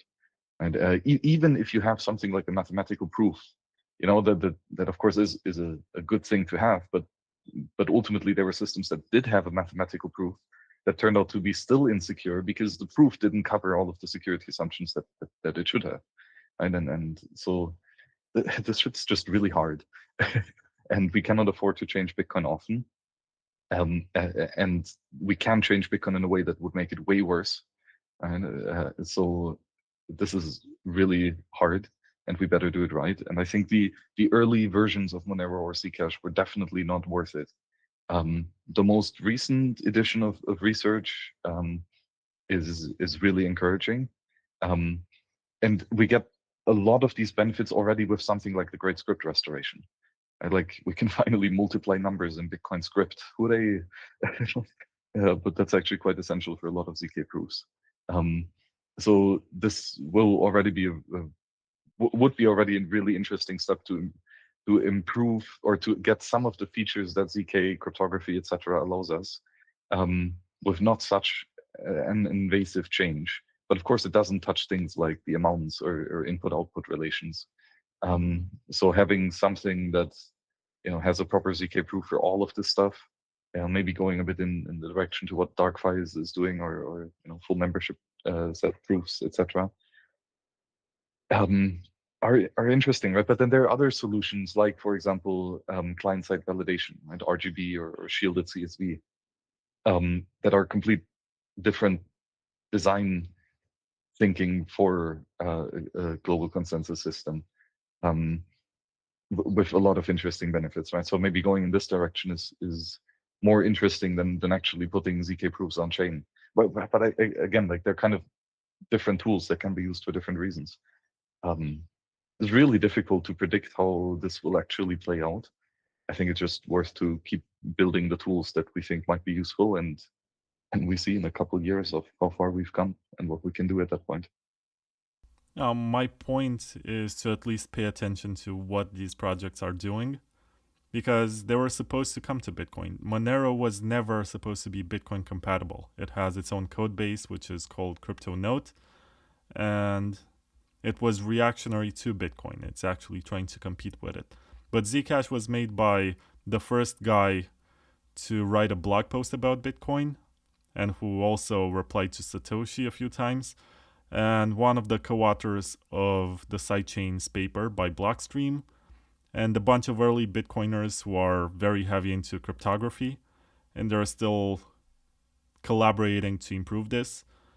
And the purpose of it has always been to enable Bitcoin to have privacy. Ironically, it was Ethereum that funded most of it over the last few years, and they reaped the rewards, sort of, by making their own ZK rollup and making Tornado Cash and Railgun and all of these tools that could not be possible without the research that Zcash has done. And now we have the ZK rollups, which are also coming to Bitcoin, but they're optimistically verified ZK rollups because we don't have all the tools that Ethereum has. And where I'm getting right now is that these ZK rollups are not optimized for privacy. They use ZK for data compression to basically minimize the footprint of the transaction data. And it could be very cool, for example, if someone built Tornado Cash on Citrea. That could be very interesting. Like just a fork of Tornado Cash, put it on Citrea and see if there's any usage. But at the same time, at the base layer, if Bitcoin had privacy, we would not have all of this conversation about what is spam and what is not, what is a good transaction and which is a good transaction, and who should be filtered and so on. Because ideally, miners should not be able to discriminate, and the mempool should not be able to discriminate either based on the person sending or the IP address or the address coming from Bitcoin. So I do believe that in order for Bitcoin to become censorship resistant, it does need to become private at the base layer. And if we don't get that, it's just going to get more political as we go on, with people claiming that Bitcoin should not be used in this way or not in the other way, or that these transactions are more important than the others. Because over the last 16 years, people figured out different ways in which they can use Bitcoin. And all of them pay transaction fees to miners, but some of them are like open timestamps or using counterparty assets with upreturn or inserting data with multi-sigs. That's another way to do it. And it just gets crazy. The kind of conversations that I saw over the last few months in Bitcoin are just surreal. I could never imagine that we're gonna get here. And the only way in which we actually can fix these concerns is to have some sort of privacy. Yeah, but this is where I'm quite bullish because I think we do have opt-in privacy with Wabi-Sabi. That's a very much good enough approach for making input-output ownership private. Now, sure, it's not mandatory; it's opt-in, so more like Zcash early days than Monero. But that's all right. Hard forking is just crazy to even consider in the Bitcoin design space. And then again, we have good second layer privacy, and we have, I think, a good outlook for future changes to Bitcoin that will make the creation of second layer systems more private. So yeah, and then if you would really want to do the data minimization to the maximum, you go with an architecture like shielded CSV. And all that the chain needs to have is an accumulator static size that commits to all of the double spending protection basically, and all the input output script logic signature verification etc. All of this is simply done client side. Has really like in a way better privacy trade-off than even Monero, right, or Zcash. So yeah, the thing is there is many ways to do this with different things, and it's just really hard. So I don't think that people are stopped ever working on this or researching this. It's just that it's really difficult as a computer science problem standalone, and then specifically in its integration to Bitcoin, just because Bitcoin is such a complex beast with so many different nuances that have to be considered, where things are just not feasible that otherwhere, for example, in shitcoins, it is. Right? It seems to me quite natural that there was a lot of this research and development being applied in shitcoin land, because the bar is simply lower. And that's good, right? We have some experimentation, a bunch of stuff failed. Some things succeeded, some things were made a lot better. And eventually we get to a point where we have a solution that can be applied to Bitcoin in a good enough way that there's a chance of making this doable, right? It might not be anytime soon, but we're, I think, in no rush, especially because there are, I guess, short-term solutions like Wabi-Sabi available. Max, is there any reason why your camera is not on right now? I'm just asking because there's someone in the chat who said, "Who is the guest?" And you also have an interesting question as the former, I shouldn't say former CEO, I should say CEO of the extinct or the former company that was Wasabi. And this guy, Arthur underscore Pug, says, "Hey Max, I vividly recall your first appearance on Mad Bitcoins. I have a question for you. Did I mess up by mixing half my coins? All exchanges I use in the UK will not accept them." Yeah, that's certainly an issue, right? That certain exchanges can see transaction history in Bitcoin, and make decisions based on that. Ultimately, there's like probably best to just respect the wishes of that organization and stop doing business with them. There are alternative solutions, right? So that's probably the best. And it also gives an economic signal to the market that, okay, if you don't respect user privacy, you just get less business. So that would be my personal strategy. Well, but there are workarounds because if you're dealing with an exchange that accepts Lightning Network, you can transfer your funds to a Lightning wallet like Breeze or Phoenix, and you open a Lightning channel with your funds, you send your coins to the exchange via Lightning, and I think Binance and Coinbase and Kraken support Lightning. And you deposit the coins, and they're not gonna ask any questions about the whereabouts because there is no on-chain footprint. You open the Lightning channel, you're gonna be able to send the coins via Lightning, and that's it. If they support Liquid, I think you can do the same. You peg in your coins into the Liquid sidechain. but there is a smaller network effect with Liquid, and there's also a permanent on-chain footprint, which is not ideal. Another way to do it, which is classical and is more time consuming and also resource consuming, is to just clean your UTXOs by creating deniability, which means you send the UTXO from the mix to another wallet and you pay a certain fee, and then you wait a few days, you send to another wallet back and forth, and you pay maybe a different fee so it looks weird to anyone observing, and you don't establish any pattern. And people are going to be confused if they look. They're not going to be sure if it was a payment, if it was a self-transfer. And I think if you do this like 6 or 7 times with every UTXO, you're fine, because there is enough deniability. The idea is to just not do it on the same day or over the same week, or have a pattern which obviously gives away that it was you doing this. And I do recognize that this is stupid and it should not be like this. But if you're gonna play by the rules, I think their stupid blockchain analysis filters are gonna believe that your coins are fine after you do a few of these steps. Another way is for you to swap into something else like Litecoin or whatever and get on exchanges, because Litecoin is super spread. Like, you can find it on every exchange.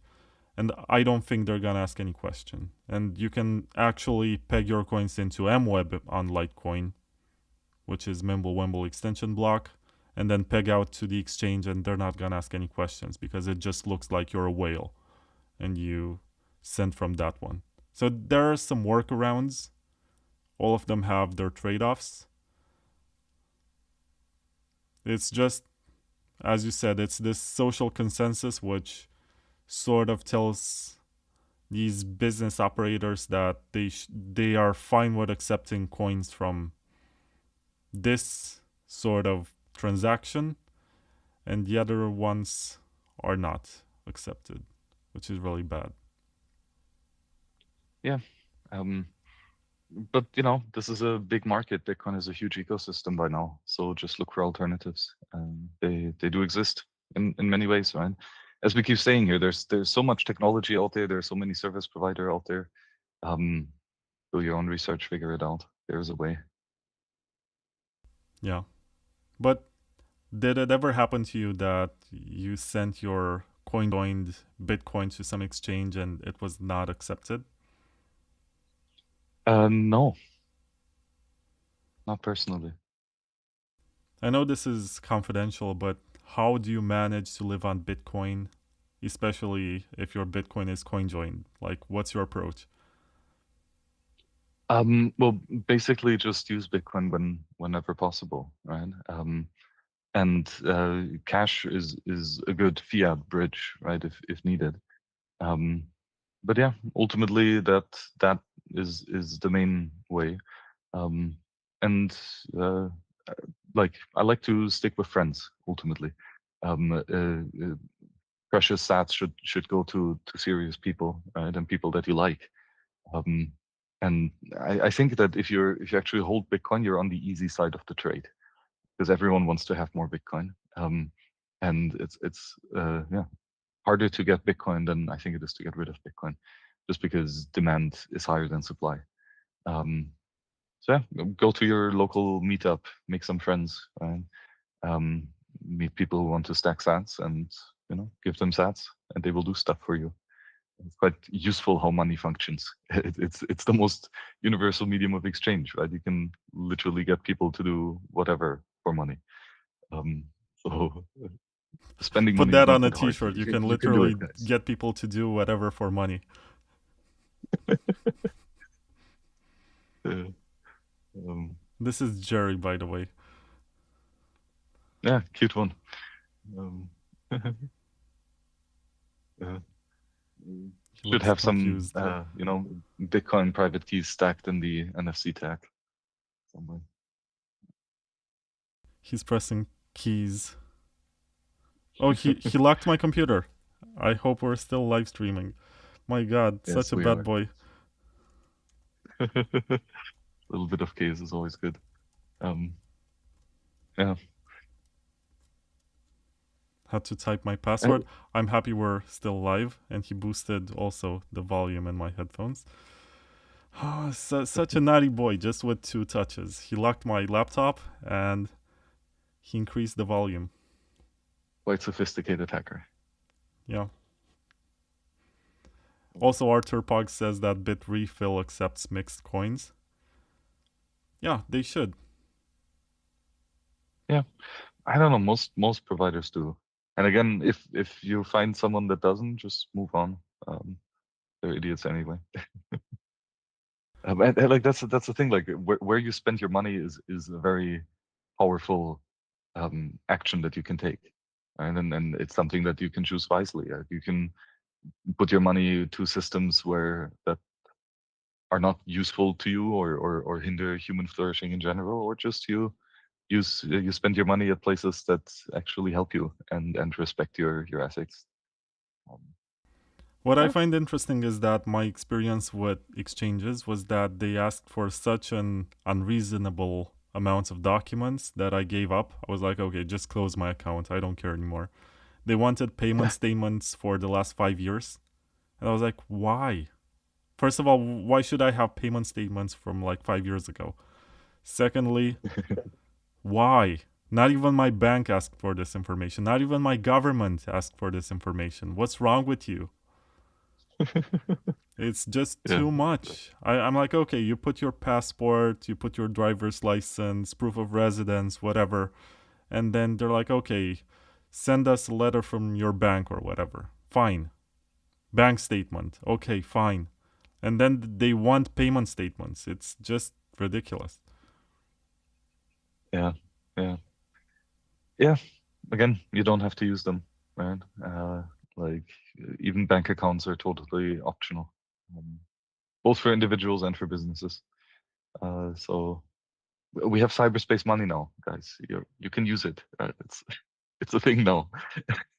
Oh, you're a very interesting case, Max. I remember I met you in 2019. You came to Romania. I think that was your first long travel. And before that, you Yep. posted a picture in which you cut your credit card and you said you're going to live without a bank. It was actually a debit card. I never had a credit card in my life, actually. So, but yeah, I quit all my bank accounts. Is that Because yeah, still the you case? Like really after don't need them. 6 years, you still have no bank account? Yep. Yep. Um, Which is funny it's because it's really not I don't needed. want to dox too much about your life, but I think you were a banker at some point. Yeah, in the belly of the beast. And when that contract ended, and the last paycheck came in, um, that was then full-time freedom tech. So, and I've met people who quit their bank account in 2012 and live on Bitcoin only. So this has always been possible. Might be difficult, but it got so much easier. Um, there are legit merchants that will really sell you any reasonable product, with great UX, and so yeah, and Bitcoin also gives you access to international markets. Right? You can easily work with someone in another country, because the payment doesn't care. And so for most services or goods, you can do international search for businesses that will help you. And the world is a big place. Yeah, but at the same time, I gotta ask you because if I'm not mistaken, you're somewhere in Europe, right? No, actually, no, on a Latin American trip. Oh, funny. Because there is a war on cash in Europe, right? And for lots of payments, you have daily limits or you have spending limits for certain items. Like, for example, you can't buy a car with cash. Not anymore in the European Union. They made it so that anything more expensive than 2000 euro or something has to go through a bank. You can't buy a house. I'm not sure if you can rent without a bank account. It depends on the landlord. But it's definitely interesting that they're having this war on cash, where on one hand, they're trying to make it difficult for you to make payments. And on the other hand, they're trying to push banks as something that is essential for your daily economic life. And there are certain cities around Europe where even paying with cash is a challenge. Like I had euro in Amsterdam in cash, and they were looking at me like, okay, so what do you want to do with that? Why don't you pay with card like everyone else? Yeah, well, I mean, you'll probably still find places that take it, and if not, just go to a different city. Right? But ultimately, I'll believe that there's an end to cash when they stop printing it. But they're still printing so much of it, and I don't see that changing anytime soon. Like they've added, of course, the existing digital part of the base money supply, right? The central bank reserves, that already exists. CBDCs are also coming, but I don't think that they will come at the expense of cash. I think cash will continue to be around for some time. Cash is not perfectly private either, by the way, right? They have serial numbers and they're definitely being tracked. And most cash goes back to the bank quite quickly. So there's still some information that they can analyze there, and that they do. But ultimately, cash is interesting, especially because it is natural base money, right? It is not a liability of someone else. It is a thing in and of itself, and you have full ownership over it as soon as you have possession over it, basically. And that is analogous to gold or to Bitcoin in the fiat world. Right? So it is the highest quality fiat asset, and it also comes with the least amount of additional money expansion. And as soon as you put your cash into a bank, they turn around and loan it at a factor of 1,000, right? So they create new money, M1, on top of the base money that you just deposited, right? So that's inflation. If you put your cash into the bank, you are creating additional money, or rather, you're giving the bank the ability to create additional money, and that's inflation. Right? So you're starting the Cantillon effect. You're actively transferring wealth from those who receive the newly created money later to those who receive it first, right? And you're one of them. Um, but the bank very much more so. And yeah, so that's not a good thing, right? So if you do require to hold your wealth in fiat, just for ethical reasons as well as strategic, I would much rather prefer cash than a bank. Yeah, makes a lot of sense. But then again, in lots of countries in Europe, you have limits for how much you can spend. And the only way you can actually benefit from these goods, because you can't buy a car or a house, is to rent. Which, if you're holding Bitcoin, is a pretty good decision on the long term, I think. Yeah, getting a house, buying a house with anything like, I think, Bitcoin, gold, or cash in Europe. I'm not sure if that's true, but I've heard that the notary will have to send a notification to every financial authority in every country of Europe to announce that you have made this transaction. And so I think it is possible. It's just rarely done and comes with a bunch of additional headache that needs to be dealt with.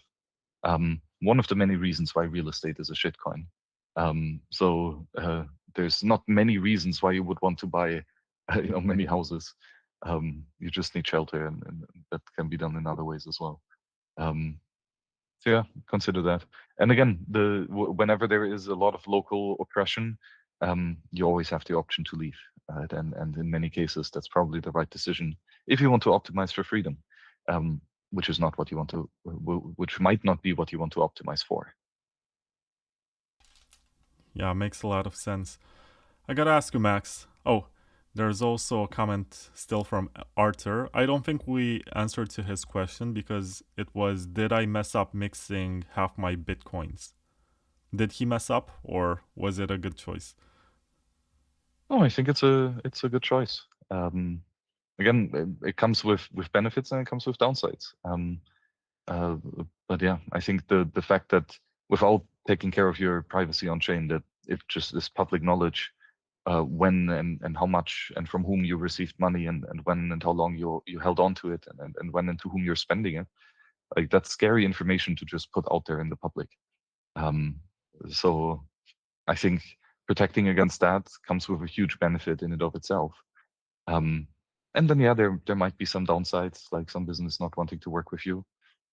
Okay, since there are plenty of alternatives, that's not really that big of a deal. Um, I think personal protection should be valued quite highly. So I guess, yeah, you wait, in other words, you did fuck up. Should have coin joined the entire amount. Why do you only protect yourself halfway?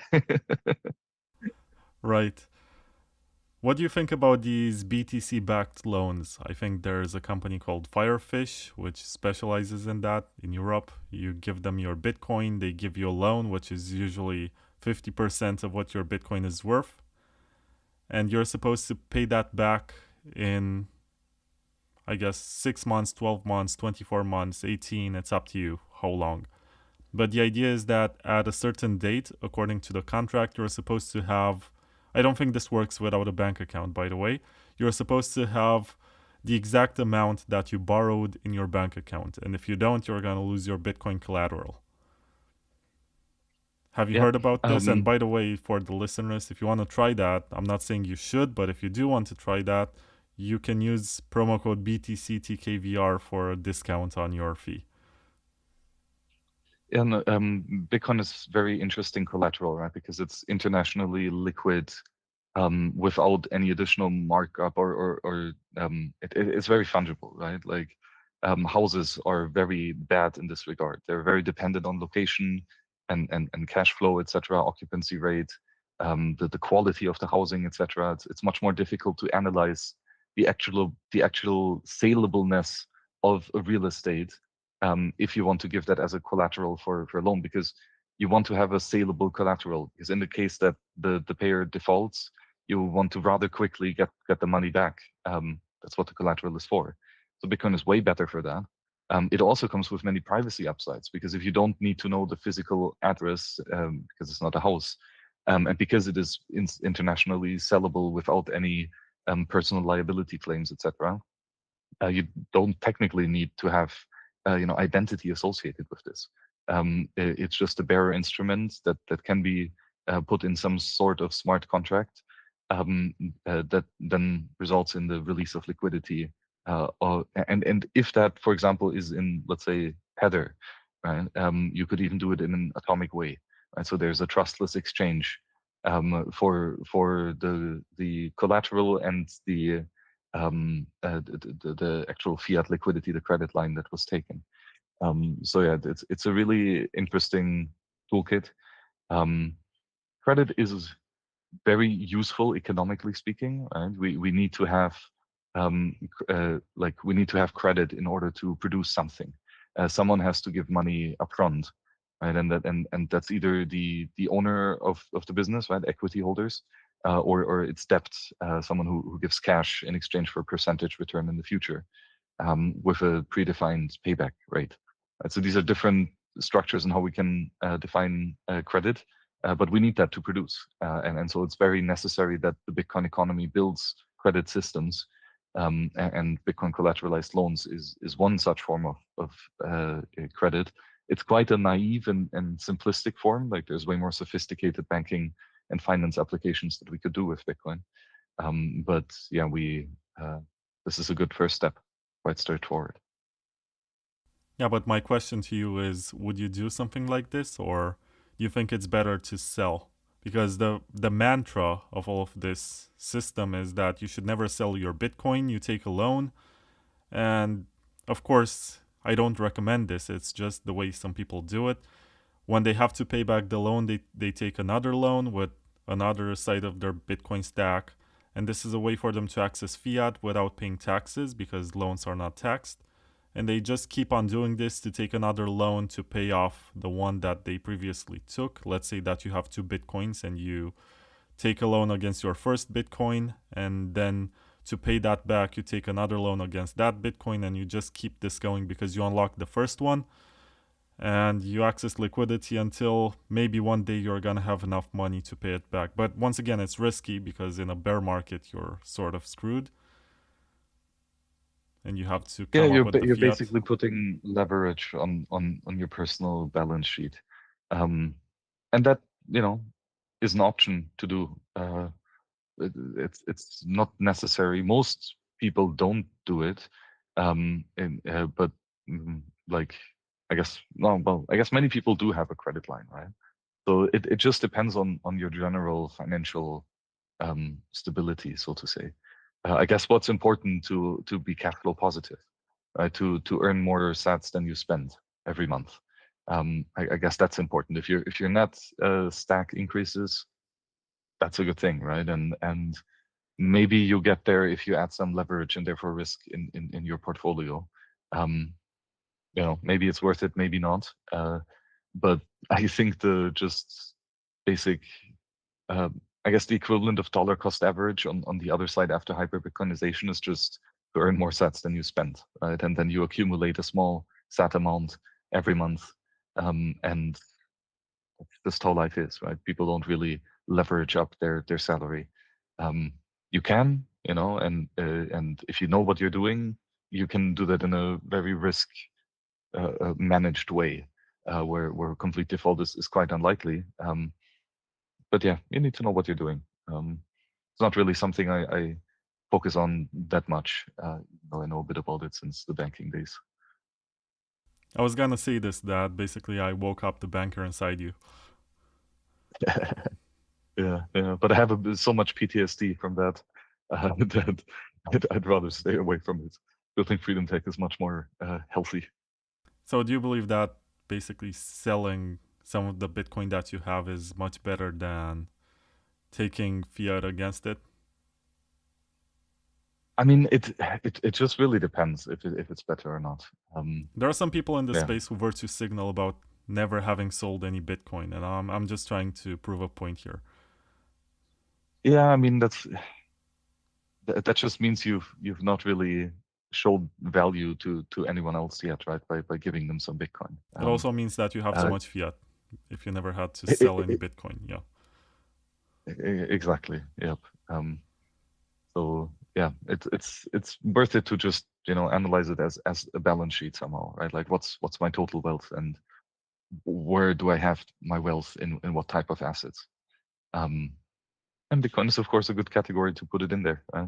Um, and yeah, that is useful tool if you know what you're doing. But it doesn't have to be used. So keeping it simple is probably the least headache approach, which I think is worth optimizing. That's what I like Bitcoin for. That's what money is for, right? Money is there to decrease the uneasiness that we perceive. And we're uneasy because we don't know what food we want to eat tomorrow at what time. And so that's why instead of pre-ordering a pizza at that time, we keep cash in the wallet because then we can go to any restaurant and buy a steak instead an hour later. And so that optionality is useful and is simple. And that's what money affords us. And now for the first time, we have base money experience in cyberspace, right, with Bitcoin. And so that's very special. And you can use that. And sure, it's a bit different than using like dollars cash or whatever. But it's better in many ways. So To come back to the original topic, which I think we sort of diverged too much from it. If someone was to onboard Nostr today and they're listening to this, maybe that they haven't heard of it before and they want to try it, what do you think is the best setup? And which one is maybe most compatible with what you're doing with white noise? yeah, so I'll give the easy answer first, and then we go down a deep rabbit hole with the actual way how to do it. So the easy answer is just to get Primal. Right? Primal is a website, primal.net, and it's an app on iOS, Android. And there you can easily create a new account. You'll find some interesting people whom to follow. And you can set your profile pic and bio and whatever.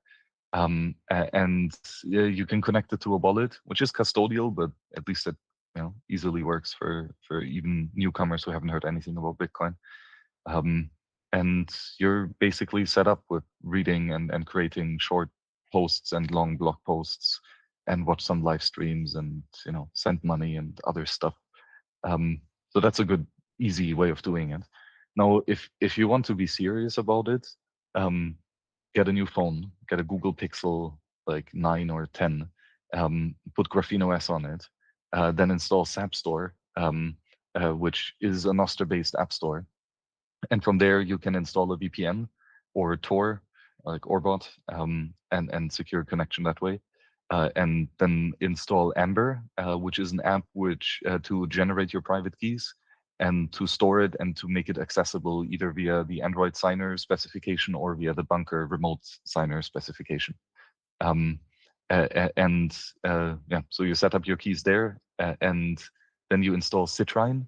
Citrine is an application that spins up your own Nostr relay, right? So that you actually keep all of your events in this dedicated app, and other applications can pull your events locally, so that even if you're online, you can see the events that you have in your own relay.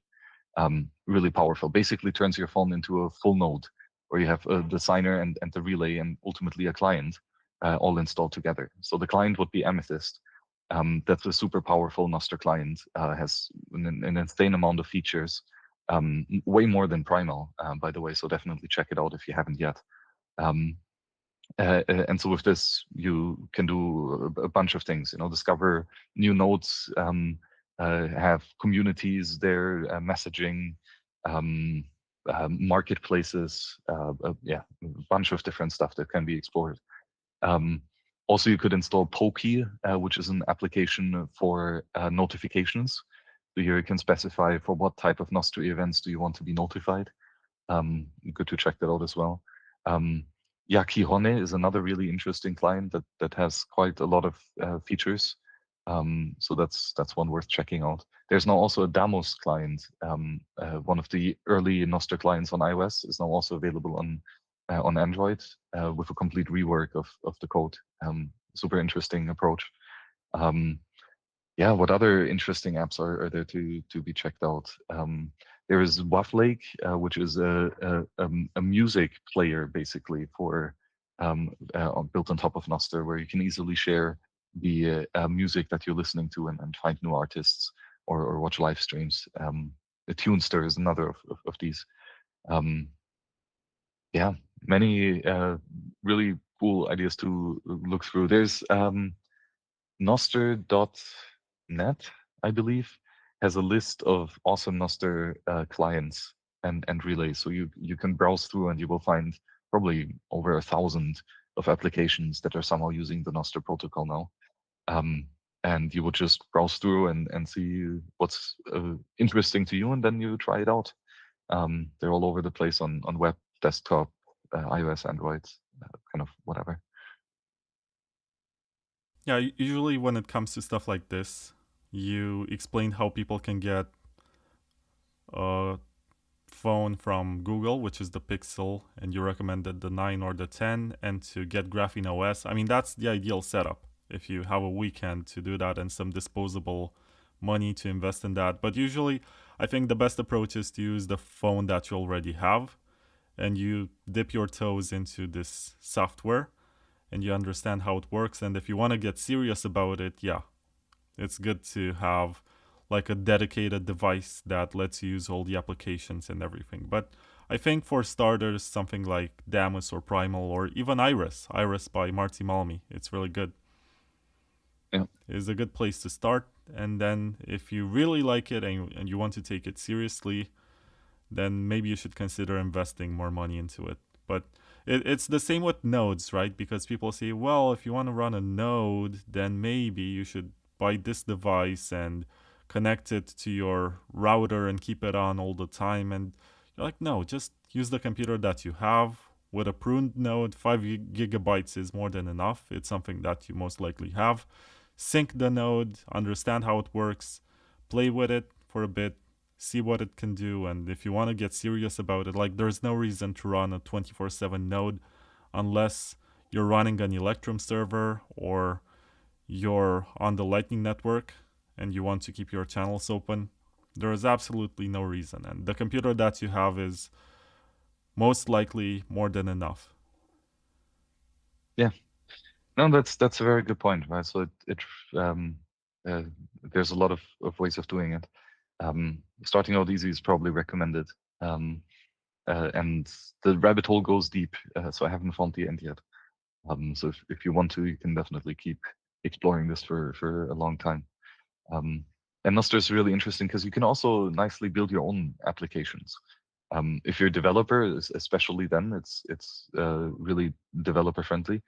But also, if you're just a vibe coder and you don't even write code, but you can talk to an LLM, there's Shakespeare.diy, which is a nice web interface to write a prompt to an LLM that then in like 10 minutes or so creates you a website that is a Nostr client that does whatever you want it to do. And there's some really cool projects coming out of even some, noob tools like that. But if you actually know what you're doing, then you can do quite impressive stuff. Yeah, I do see a lot of these vibe coded applications blossoming. Sometimes they're good because you don't really need to be a skilled coder, you just need a good idea. And there are lots of open source libraries that can serve your purpose, not necessarily in the best way, but in a good enough way. I can think of very smart people who know how to code but don't have any good ideas. And then there are creative people who say, well, maybe someone should build this. And now you can actually try to do it yourself. You just ask an LLM how you can do it, and then you ask it to guide you step by step in doing it. Break it down in maybe 1 hour per day or whatever amount of time you have, and then make it happen in a couple of weeks. It's interesting. And with Nostr, even though the basic protocol is very simplistic, by now we have hundreds of different NIPs and sub protocols. And so a lot of the things that you want to do have already been solved, which is really interesting. So you get a lot of things for free. Like, I don't know, in the white noise example, right? If we want to people to have their username and password, not username, password, like the username and profile picture, like automatically just magically import as soon as you log in with your private key, and this type of things that we don't have to worry about. Okay, how are we going to handle this part of the code base? It's just the standard way it's implemented in the library. You just call a basic function and display it in the UI, and that's it. Um, but that also goes to more architectural things, like, for example, that the user actually has his own private key and attests to certain events via a signature. That's such a foundational building block that it literally closed that huge backdoor in MLS where the authentication service is trusted. Because of that architecture of Nostr, we can so easily close this security hole by putting that responsibility to the user, who is, by definition, not compromised in for what we're building. That that's a really cool solution that saves us so much headache, and it's very easy to do. Or message delivery, and there's really many different and difficult ways on how to get your message stored for the long run. But just putting them via WebSockets on a relay is really simple. Or another of these standards is Blossom. We haven't talked about that yet. It's a really cool standard, where you can, instead of Nostr is based on JSON messages, so it's just text, which works for many things, but it doesn't work well for larger files like pictures or PDFs or sound music. Right? This means that we need another protocol to solve that, and Blossom is basically that. It's a very simple protocol where you can upload a file to a server, and the file will be addressed by its hash. So instead of having it being addressed by a file name, it is just the hash of the file, meaning it's very easy to see that this is the actual file that we're looking for and it hasn't been tampered with. But you get metadata similar to Nostr, where you can put a file name, and the author of this, like the person via signature, as well in the metadata fields, and that can then be used together with Nostr very nicely. So this, for example, we use in Marmot and in MLS with for encrypting and uploading images, either, for example, for the group avatar, or for messages that contain images or speech recordings, etc. So Blossom solves this very nicely with similar trade-offs to Nostr, right? That the content is signed and hash addressed, and therefore it can be replicated across multiple servers. and there's a standard interface of how to talk to these servers. And you can easily run one yourself, even on the phone if you want.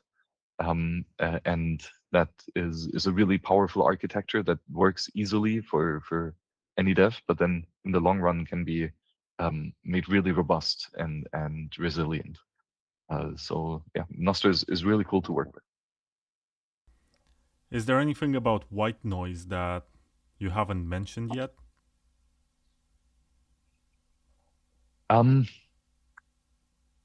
I guess just to highlight again that this is all about creating a library and good dev tooling for it. So we're working really closely with people who want to add an encrypted Nostr experience to their existing clients.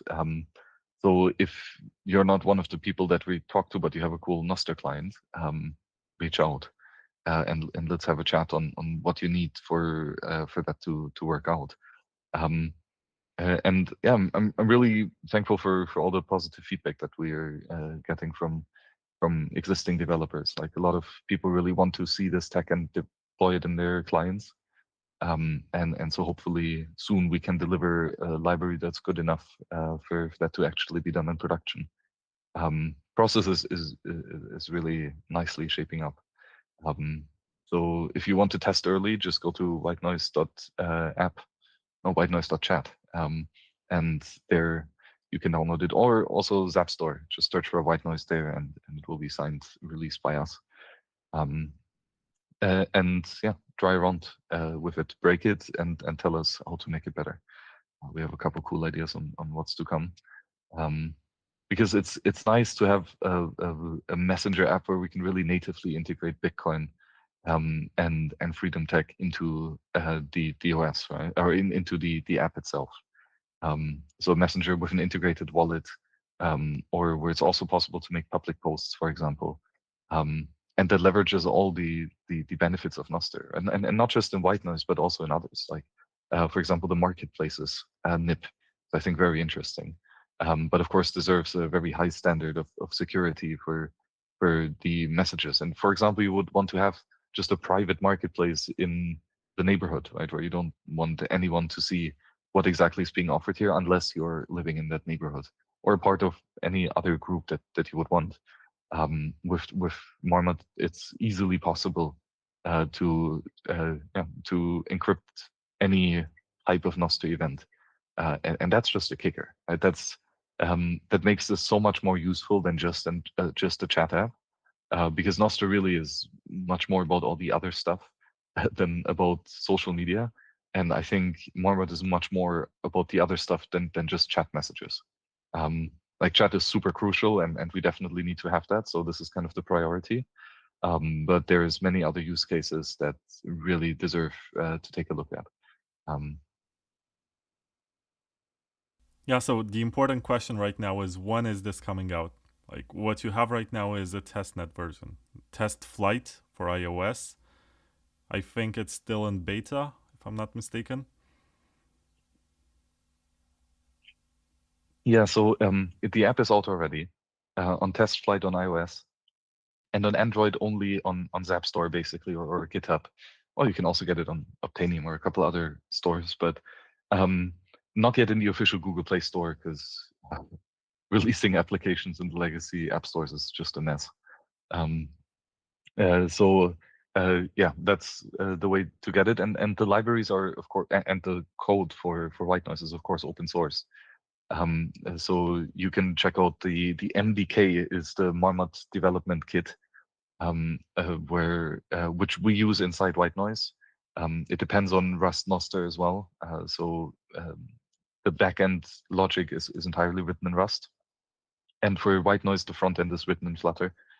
So that's kind of what we're optimizing for at the moment. But we're looking to make sure that this works with Kotlin, TypeScript, and any other programming language that people would want to use.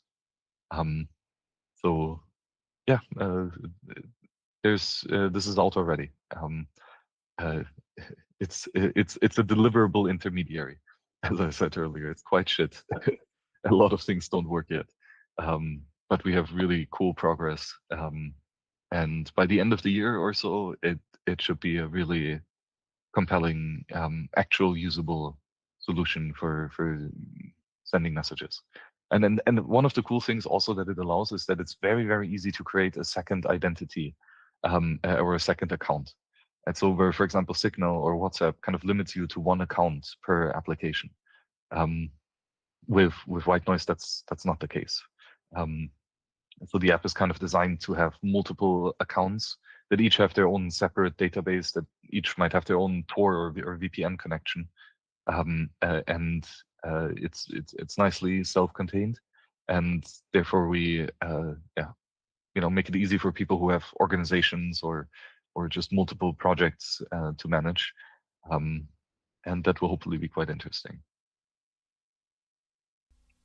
Yeah, I do have to ask you, as the CEO of Wasabi, and the company went down a couple of years ago, but I still have to ask you, what's happening with Wasabi right now? It's an open source project, and is it still getting funded? Is it still being maintained and developed? Do CoinJoins still work, or is it just a non-custodial wallet that you can use? Yeah, so I was never the CEO of Wasabi, because Wasabi is just code, right? It's a GitHub repo. But we had a company called CK Snacks, and that was there to run a coordinator and to pay for research and development for Wasabi. But that was open source from the very beginning. And so eventually we decided to shut down our coordinator and the company. So we had to unfortunately stop paying for the researchers and developers and cryptographers and marketing people and awesome individuals, which is sad. But due to the open nature of the code, it's out there, and people are continually working on it, improving it, and people are using it. And so there's multiple CoinJoin coordinators available, which interestingly use Nostr to announce themselves to the network. Nostr is a really good discovery layer. So technically, there is a new Nostr event that a coordinator can create, which has the kind number, whatever, for a CoinJoin coordination announcement that specifies the protocol that is being used and the URL or onion address where the coordinator is reachable. And that is signed by a private key, and the private key can have some web of trust, right? Like from a reputable account that has followers or that gets engagement on his posts. So this tech is used to find out who are the coordinators available. And yeah, CoinJoin works with large liquidity, especially. So I think the volumes are continuously is like even larger than when we were running the coordinator back in the days. Yeah, I did interview Crew, who is running the largest coordinator right now, and I've also interviewed Lucas Ontivero and Marnix. Was it Marnix? I You had think a it lot was of the Marnix. Wasabi crew. I think Nopara as well a couple times. No, I mean, since the company ZK Snacks went down, I did have Yeah. these interviews, because there were two of them. And it was interesting to learn about how the project is going to continue as an open source project. But it's also useful to hear it directly from you, because you're responsible for many of the operations that were taking place. And you were coordinating a lot of the activity concerning development and also the business strategy. Yeah, and it's a really cool project, and continues to do some good stuff. Yeah, but I like working on Wasabi for like 7 years or something like this. So it's nice to work on something else as well. Especially because I consider that, again, we have a really good enough solution with Wabi-Sabi. Can be improved in many ways, but there's more urgent problems that need to be addressed. And I think Nostr addresses a lot of the urgent problems. But one of the foundational problems that Nostr has is that it's only public data, right? So to really have a proper private data protocol on top of Nostr is, I think, quite critical as a building block for many other applications on top. So yeah, let's see where Marmot goes. I'm really excited for it, and the progress there is really encouraging as well. And yeah, it's not really a that difficult of a protocol or approach, at least at first glance. If you dig deeper, it will probably get quite complicated eventually, um, especially the MLS specification. So there's two official documents here. There's RFC 9420, which is the IETF standard for the entire cryptography, etc., that the MLS protocol uses. That was like the introductory paper or specification that was published probably in 2021 or something, maybe a bit later. Um, and then later there was RFC 9740 or something, which is the MLS architecture specification. Um, this is more a high level on, okay, how does the system actually get put together, more of an overview um, that references to the earlier document. Both of them are really interesting to read. I would definitely recommend to start with the architecture doc. Both of them are just mountainously long. I always admired the early cypherpunks of writing like a short 2-paragraph email and just in that announcing and explaining and like proving an insane crazy idea, like I don't know, blind signatures or something. So like cypherpunks were really dense. um, like not much blabber or extra fuss, but ICANN is, or like the IETF is not. So with the standard, the first document is like 170 pages. And so it's really long and thorough and full of math and code and difficult to read. And the other is another 80 pages or so. So these are not short bips or something like these. These are quite hard documents to read, or sophisticated or detailed at least. So really implementing this from scratch and reviewing it is really difficult. And I guess that's a downside, right? This complexity um, is tough, right? A simpler system would be interesting, but a simpler system doesn't solve all of the problems that we needed to solve, kind of. Um, so yeah, I'm still curious if MLS is actually the right choice for this in the long run. But at the moment, I think it's a quite good option to pursue further. Yeah. Yeah, you're working on a lot of stuff. I do like your consistency and your work ethic when it comes to privacy. And I'm happy that you found a way to bring privacy into a place that traditionally is very open and transparent and in a bad way. And what else did Yeah. I want to ask about this? Just a second. That there was a question that basically stems from your previous statement. Huh. It eluded my mind. It will come. Anything in the chat? No, just someone who was complaining that he cannot see you on YouTube, but then I guess the feed sort of updated. It was from when you turned your camera off. Yeah.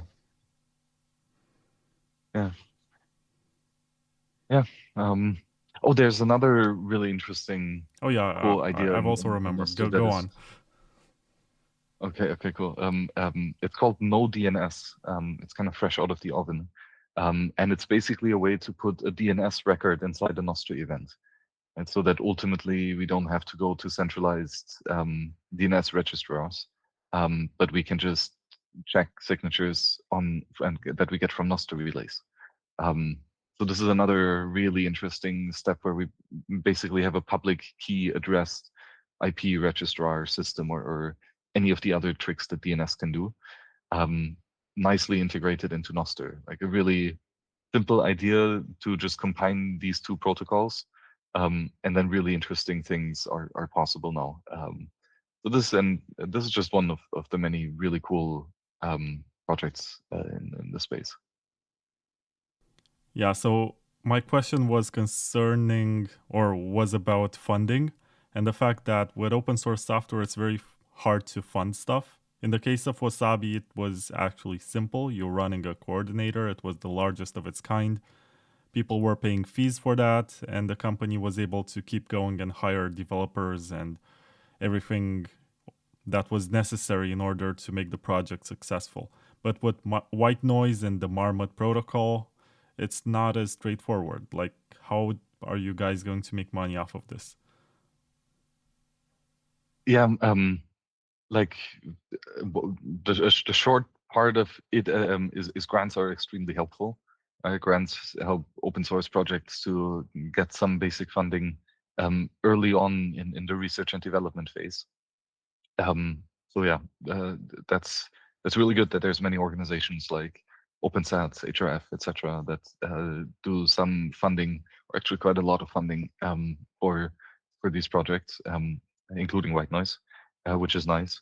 But I think in the long run, in the past, business models in cyberspace really had issues because there was no secure money system. So making transactions from the user to the service provider was really difficult.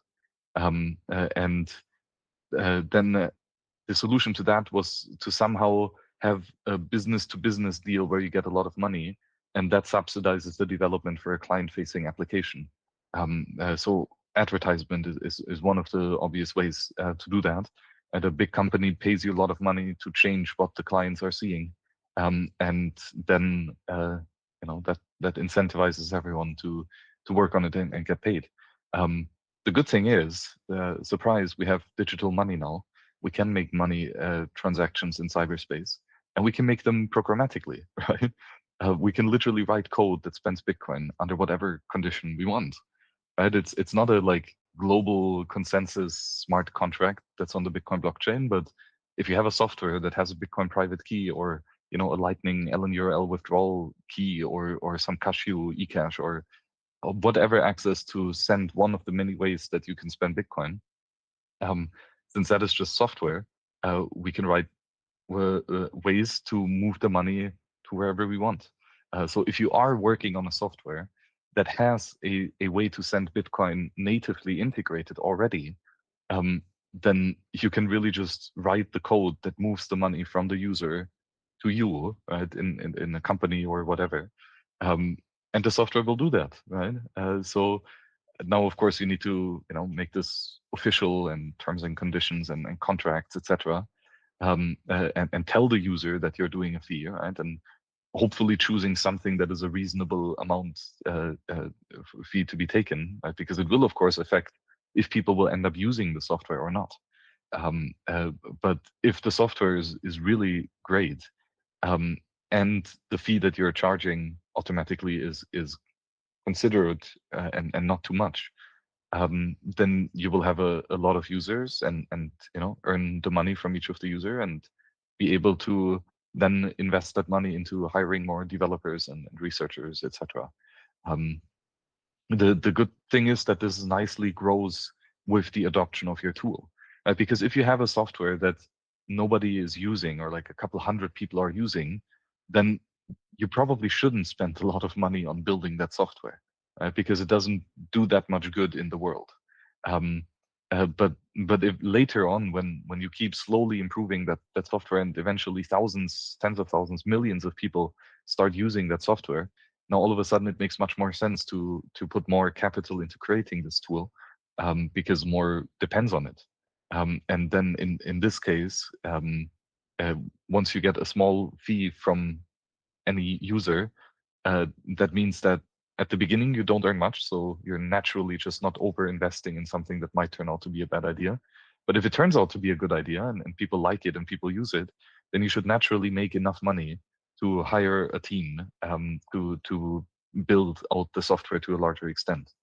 So yeah, Bitcoin is an absolute gift to, I guess, digital entrepreneurs who have software products, because now we literally can write how the user's money is moving, and that makes designing a sustainable business model that does not depend on advertisement much more feasible, right? So one of the great ways that we would do that, not how Wasabi does it, but is how something else would do it, is, for example, to say, hey, whenever you make a zap on Nostr, by default I don't know, 5% gets sent extra to the developers. But then there's a setting where if the user is annoyed with sending 5%, he can turn it all the way to 0, right? So it's an opt-in donation, basically. But on the other hand, this slider should go to infinity, right? Meaning you set it to 800%. And if someone clicks to zap for 10,000 sats, then an additional 80,000 sats get sent to the developer. And why not? If the user really loves the application and is happy to support the project, then make it possible and easy and intuitive and convenient without many clicks to actually send money from the user to the builder. Right? And as long as that's done in a good design and with ethical announcement and consent of the user, then this is a super exciting way of doing it. Yeah, as long as you have a way to opt out, it's fine. Because if you don't, it's basically a tax. And you know Well, what we or think just the about this, price, what we think about right? taxes in this part of the world. Yeah, yeah. I mean, it really depends on the details, but ultimately, this is just a one offering of a one specific person, right? There's alternatives that you could go to. You're not required to use that service, right? So it's different than an actual state level tax. Um, but I get your point, of course, right? And um, it's again another design tool that can be used in whatever way, right? You could have a system that mandates that the use of the service requires a payment. That makes sense in a lot of application, where if you wouldn't have this, you would have issues with spam or denial of services or whatever.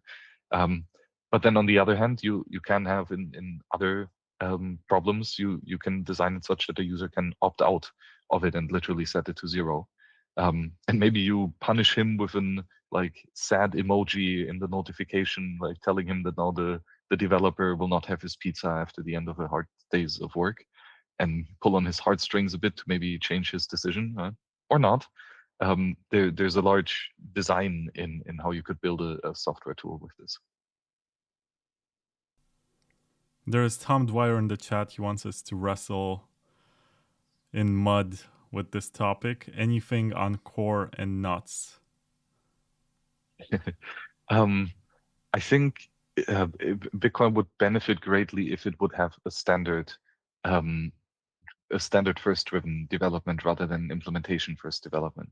If we would have a clear protocol that defines what a valid Bitcoin block is ultimately, how we would get into consensus, and we would have multiple implementations of it, that would lead to I think more innovation and more use cases being satisfied in a secure way. Of course, there's a lot of nuances here, um, but ultimately, I think that would be a core solution to this problem.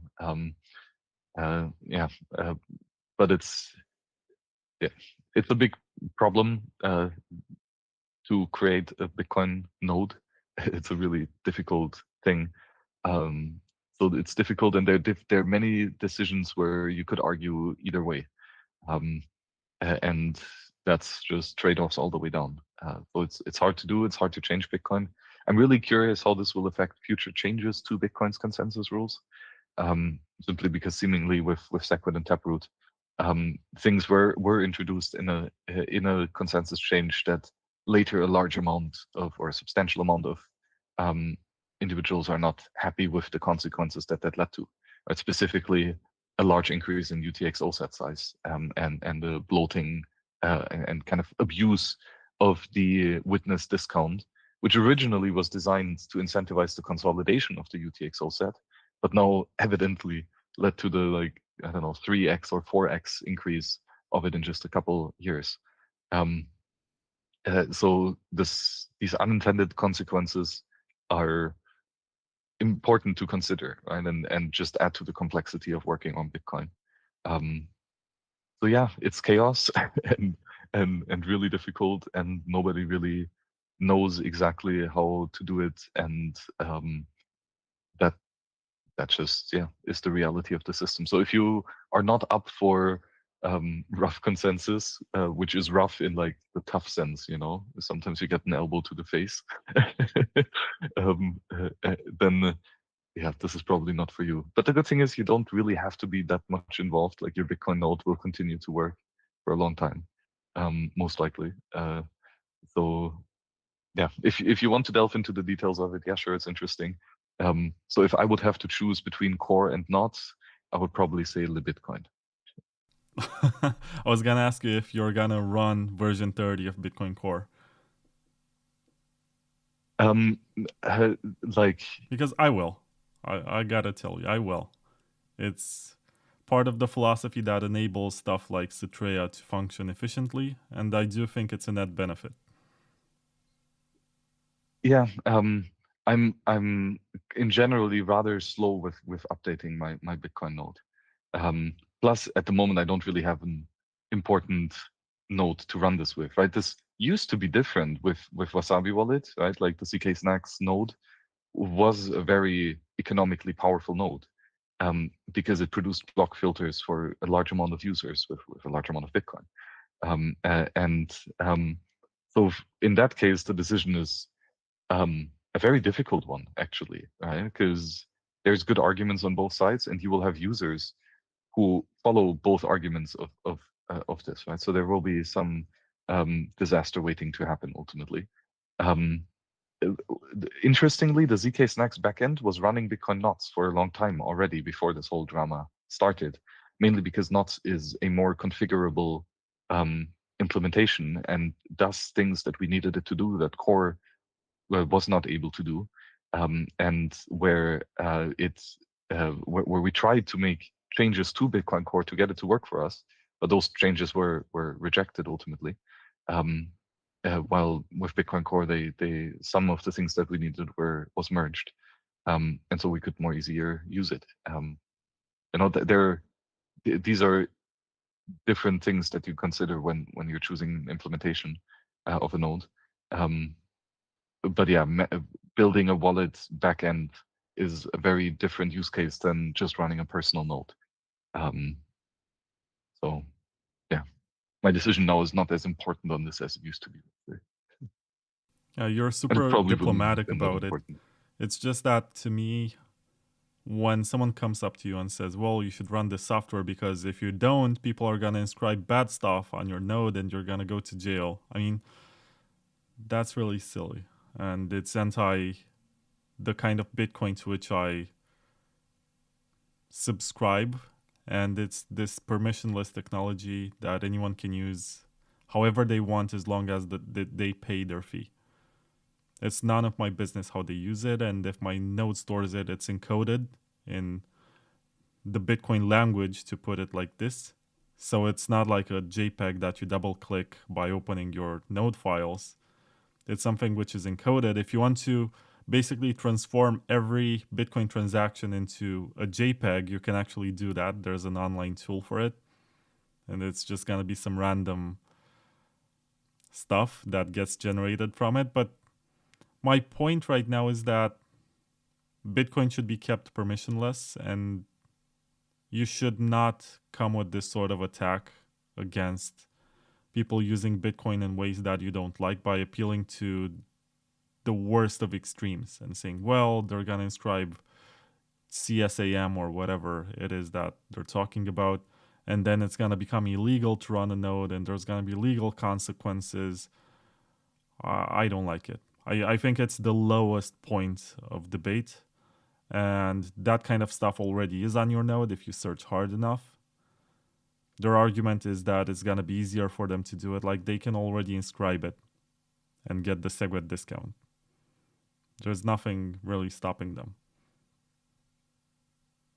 Yeah, well, I mean, there can be things to at least reduce it, right? Filters like objectively work, right? A large amount of transactions follow filter policy, specifically because Bitcoin is mainly one implementation, right? Or at least there's Yeah, but a the filter is rough for the consensus on the mempool. It's filters. not for the blockchain. So you may Yeah, filter it, exactly. but then But you're going to have it on your node anyway because it gets mined. yeah, that's true, right? But still, it this and other things make that many people do follow the filter policy, right? Like the size of op returns was usually around the limit that the filter policy was set. And of course, right, there's also consensus rules, right? Like you're not free to put a transaction on chain that has an invalid signature, right? That's not how you do it, right? So when designing a protocol, we inherently have to be opinionated with what is valid and what is invalid. And so, and Bitcoin is very opinionated in a bunch of weird ways, right? Like script, for example, is a complete shit show, or like the different hashing ways like the different hash types for transaction Zcashes, etc. Um, so there's a lot of things that we define in a protocol that makes any communication with it invalid. That goes for any protocol, right? Um, so we have to consider on what should be these parameters, and it's important to talk about them, right, and to make sure that they're correct because they have consequences, right? We can absolutely change parameters in Bitcoin on the like consensus level, filter level, or just implementation level that would have drastic consequences to the network and kill it, right? So these types of changes absolutely do exist. If this op return thing is one of them, probably not. But it definitely is still controversial enough to actually consider it carefully, because But that's like the part of the Bitcoin block that you can prune from your node, the up return. It's not permanent. If honestly, if you really want to put bad stuff on the blockchain, you can use the stamp protocol because that one is unprunable, it's permanent. You can put whatever it is that you want. You're gonna pay a lot more for it, but it's possible. Yeah. And I guess then here the Knott's camp argument would the strongman argument would be that these transactions should be filtered out as well, right? It's not just the op return limit that has to be enforced, but ideally we would have strong filters, mempool filters for any transaction that is clearly malicious, even though consensus valid. But if you do that, And you're just pushing services like Mara's Slipstream, where you basically go and you pay for your transaction to get mined. And you're not fixing anything. You're just moving these transactions in a way that they're not visible for the mempool. And Bitcoin participants don't know that they're happening. And you're going to have private agreements between the person sending the transaction and the miner. And there's not going to be any mempool record of it. Yeah, I guess the argument would be that the like network peer-to-peer network-based disincentive and narrative would just make it that it would be much less used as if there were no narrative against it and no filter policy against it. Right. So since it is undesirable, it is better to put some things in the way of it, which will deter at least some people from using it, right? Even though that a very determined attacker would still be able to utilize it, a lower level attacker would not, and that's a fine threat vector model, right? It's good to have defenses that work against some form of adversaries. If you would only use defenses that work against the most powerful of adversaries, you would not use any defenses, right? Because yeah, someone with a space laser can kill you. Okay, cool.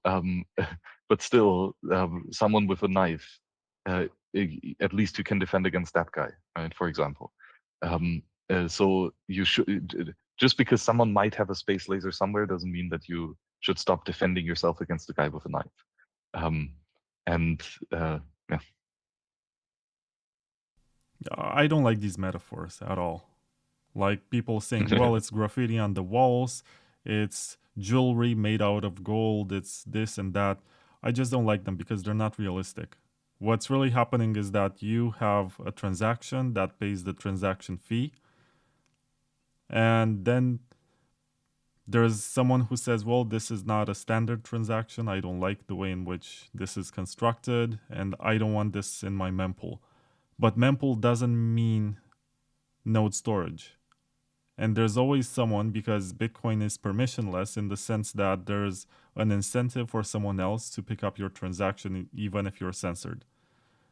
And there's an incentive for a miner to take your transaction fee, to put that transaction in the blockchain, and then you're going to store it anyway. the most you can do is to just prune your node and just leave archival node storage to people who are willing to do it. I can understand the case for that. There's already, so I think back in 2010 or 2011, there was someone who was putting WikiLeaks documents that were classified on the Bitcoin blockchain. And that's already on your full archival node if you're storing it. You can argue that in some jurisdictions that's illegal content. But it's not in plain text. That's what you need to understand. It's not in something that you can just double click. It's encoded. And in order to be able to decipher what's in there, you need a specific piece of software. And not all of these are encoded the same way. It's not like you can just get a software, you put the blockchain on top, and you uncover everything else that's been buried in there over the years. And once again, I do believe that Bitcoin should be permissionless. If we can establish like a social layer, a high council of priests or whatever who decide what is holy and what is a sin, then we're just gonna end up in a slippery slope where it's gonna get worse, and these people are gonna try to leverage their influence to do much more to this, to the point where nation states are gonna step in and regulate even harder than this consortium can actually regulate at the social level. And it's just harmful for Bitcoin as a project. Like, just because you have a few exceptions, it's the same as, and I hate metaphors once again, but it's like the gun debate where you say, well, let's just ban guns and let's get people to hand their guns. All it takes is just one bad person to have one, and all of these efforts are pointless. You can't actually make policy according to the exception to the rule, because you're always going to have exceptions which bypass every kind of rule that you can imagine, and you're just restricting everyone else from enjoying their liberty. You can, however, adjust kind of the cost for it, right? There are certainly ways that are quite cheap to enforce, to put a substantial cost on things, right? Like ultimately would be a hard fork, or like a consensus rule change, but it can be on other layers as well. So it's a useful tool that I think we should use to make sure that the Bitcoin system in the long run survives. But once again, if you make it more expensive, then they will just go to the miners who will make sure that it's cheaper than it actually costs with the filters that increase the price. So you're opening up the free market for alternatives. And if the base layer solution, if the blockchain is not the cheapest option, then you just make them go to the miners. Well, I'm not sure if miner centralization and this issue is that much linked, other than larger UTXO set size increases the the hardware requirement for running a node. But that's not usually the bottleneck cost for a mine anyway. So I think things like block template selection for each miner is much more important.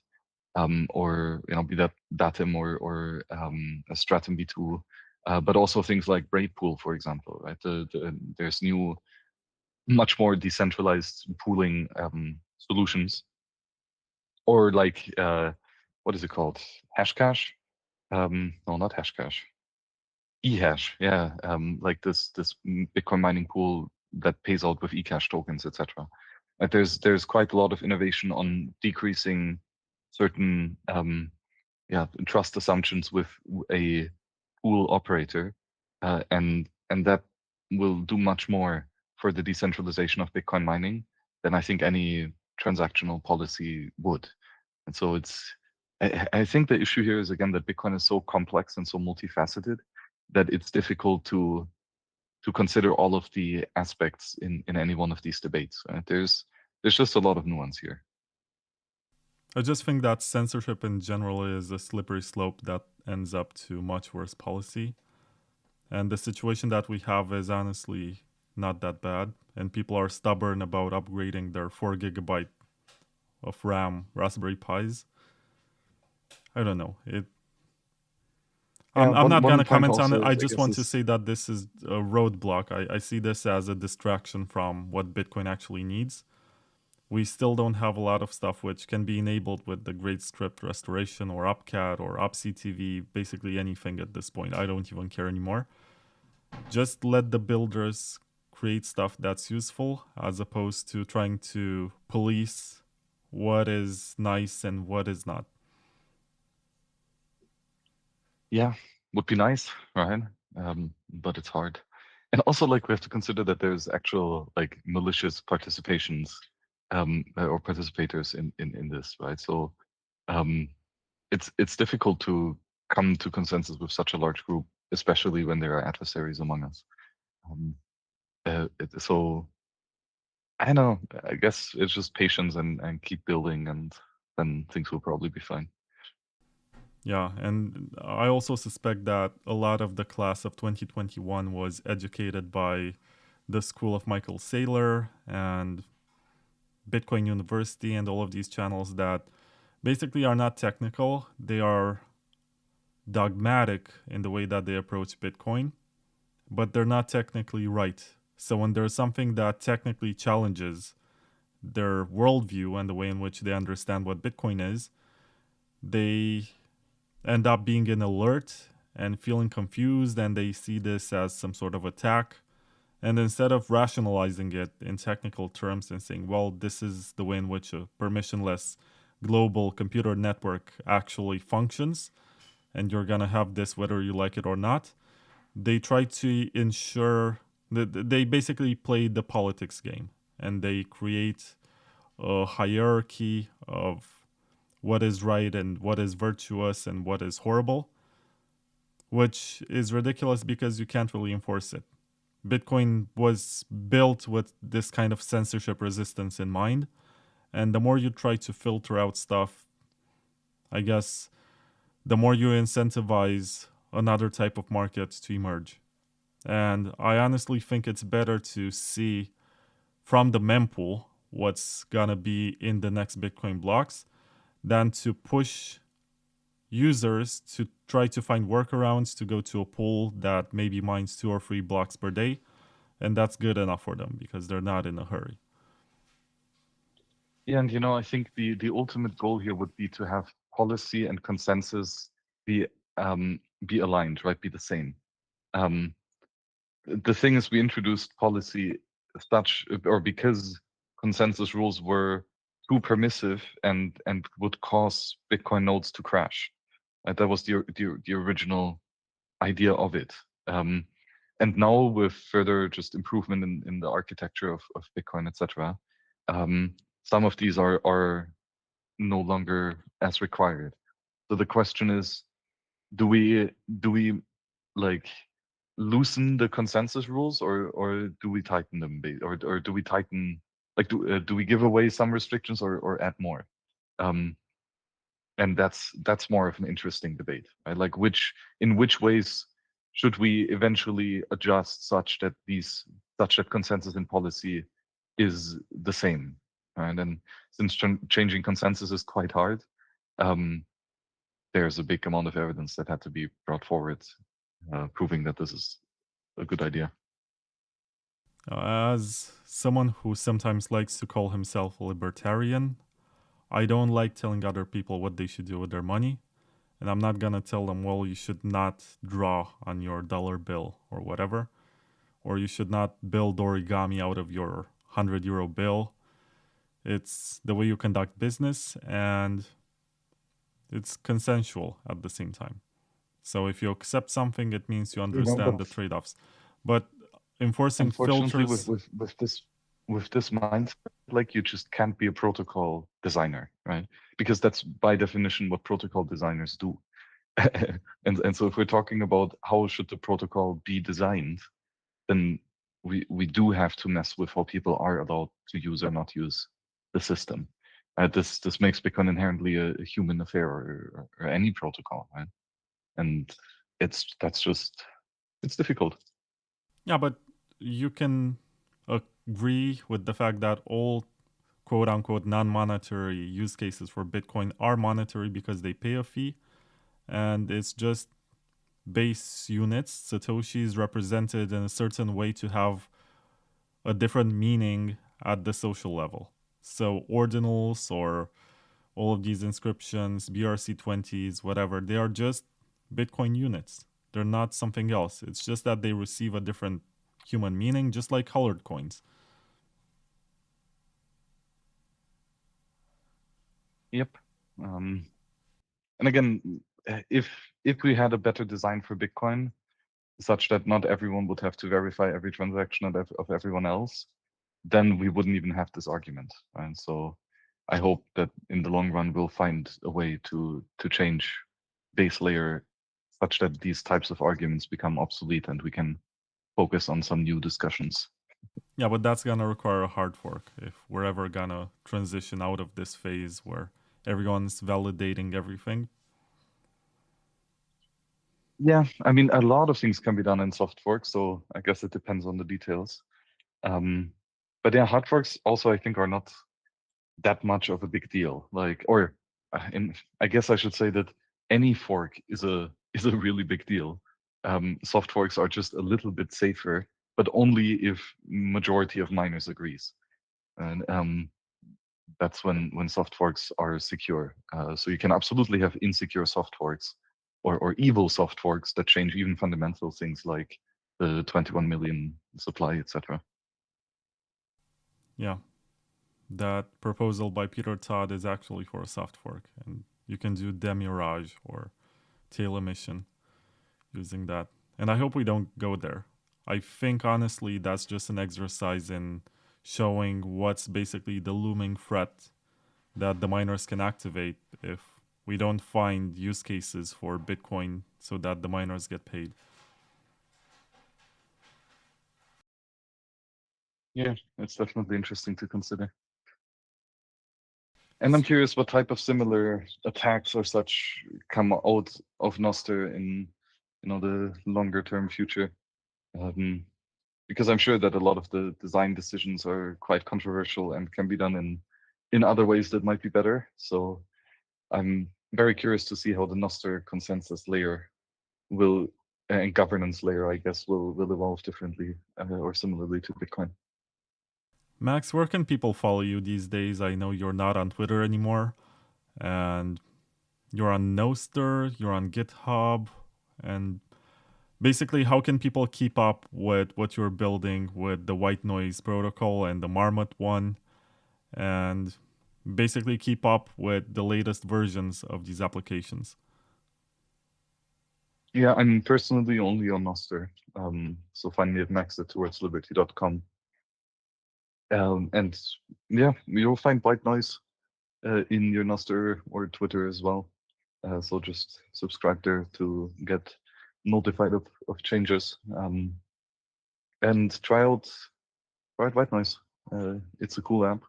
And especially if you want to talk about implementing Marmot MLS into your Nostr client, then reach out and let's have a chat.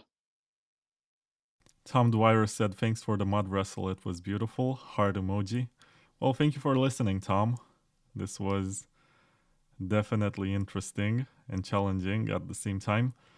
And I also have to mention that while we were talking, I mentioned like a couple of hours ago that Zcash hit $95. Now it's $120. It feels like Bitcoin of years ago when it was just going up violently in one day. So I guess I do have to do the Zcash pump dance once again. $120 is really something. It was 50 yesterday. It's insane. So Zcash pump dance. Yeah. My girlfriend said she doesn't want to look at this because it's silly. Oh, she doesn't want to miss this. Okay. $120. It's insane. This could have been on Bitcoin, by the way, but we decided we don't want it. More straight? Yeah, more like a Z. Anyway, this was enough for the show. Thank you very much, Max. Thanks to the sponsors once again. Bitcoin.com news. You're kicking me out already? Oh, you want to stay for longer? No, I definitely can, but I was thinking that we sort of ran out of topics. If you want to discuss something else, I'm here. Yeah, we did talk about a lot of stuff already. Okay. Yeah, so I guess time to get kicked out. Oh If no. there is no new I don't interesting want to be the ideas. guy who kicks Max out, but I gotta tell you that during our interview, so in the beginning, you asked me how much time did you spend on the podcast? And I did the math. It was 791 hours, excluding this interview, which Nice. is another 3 hours. Oh, sorry, 791 minutes, which adds up to 13.18 hours.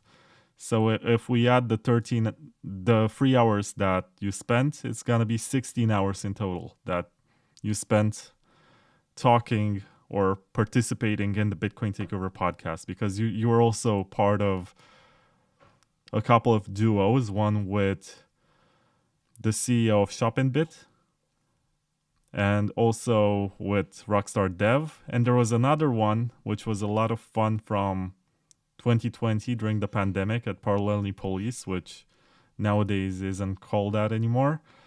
And it was sort of a panel with Alekos Filini, Peter Todd, and Jonas Nick. Yeah, good old days. You remember that one? Yep.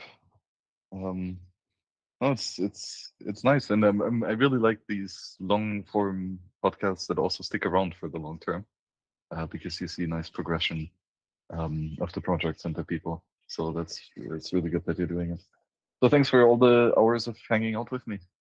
It was fun. Man, it's always nice to have you. And I'm always fascinated with how much you're learning. I get jealous sometimes. I'm like, this guy, he's into cryptography and he's so deep in the rabbit hole and he understands much better than me how Nostr works. It makes me jealous. That competitive side of me really wants to step up my game. Yeah, do it.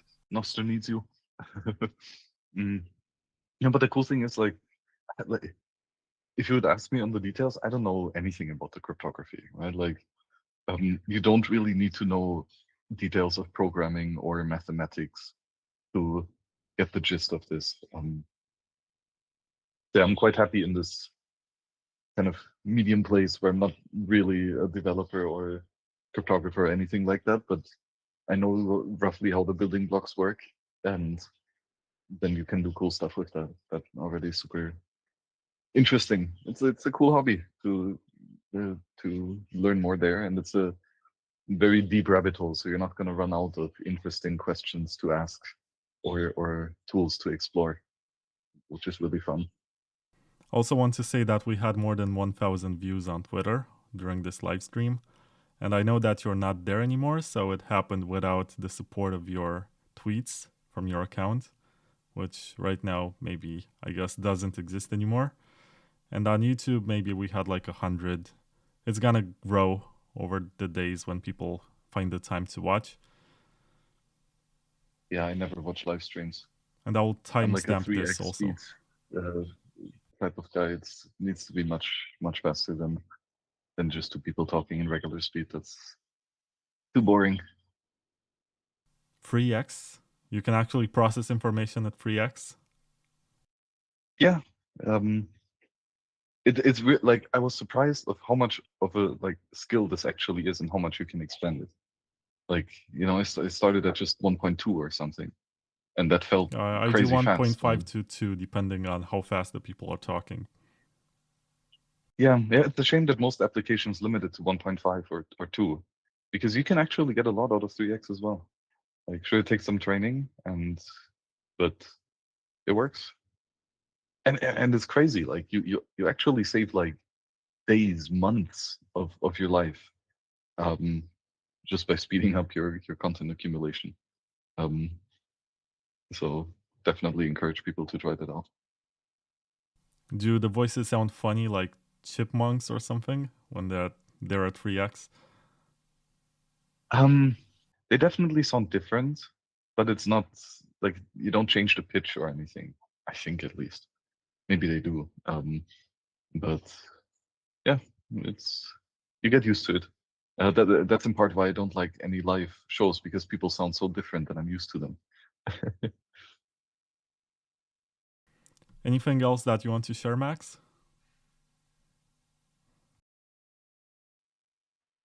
Yeah.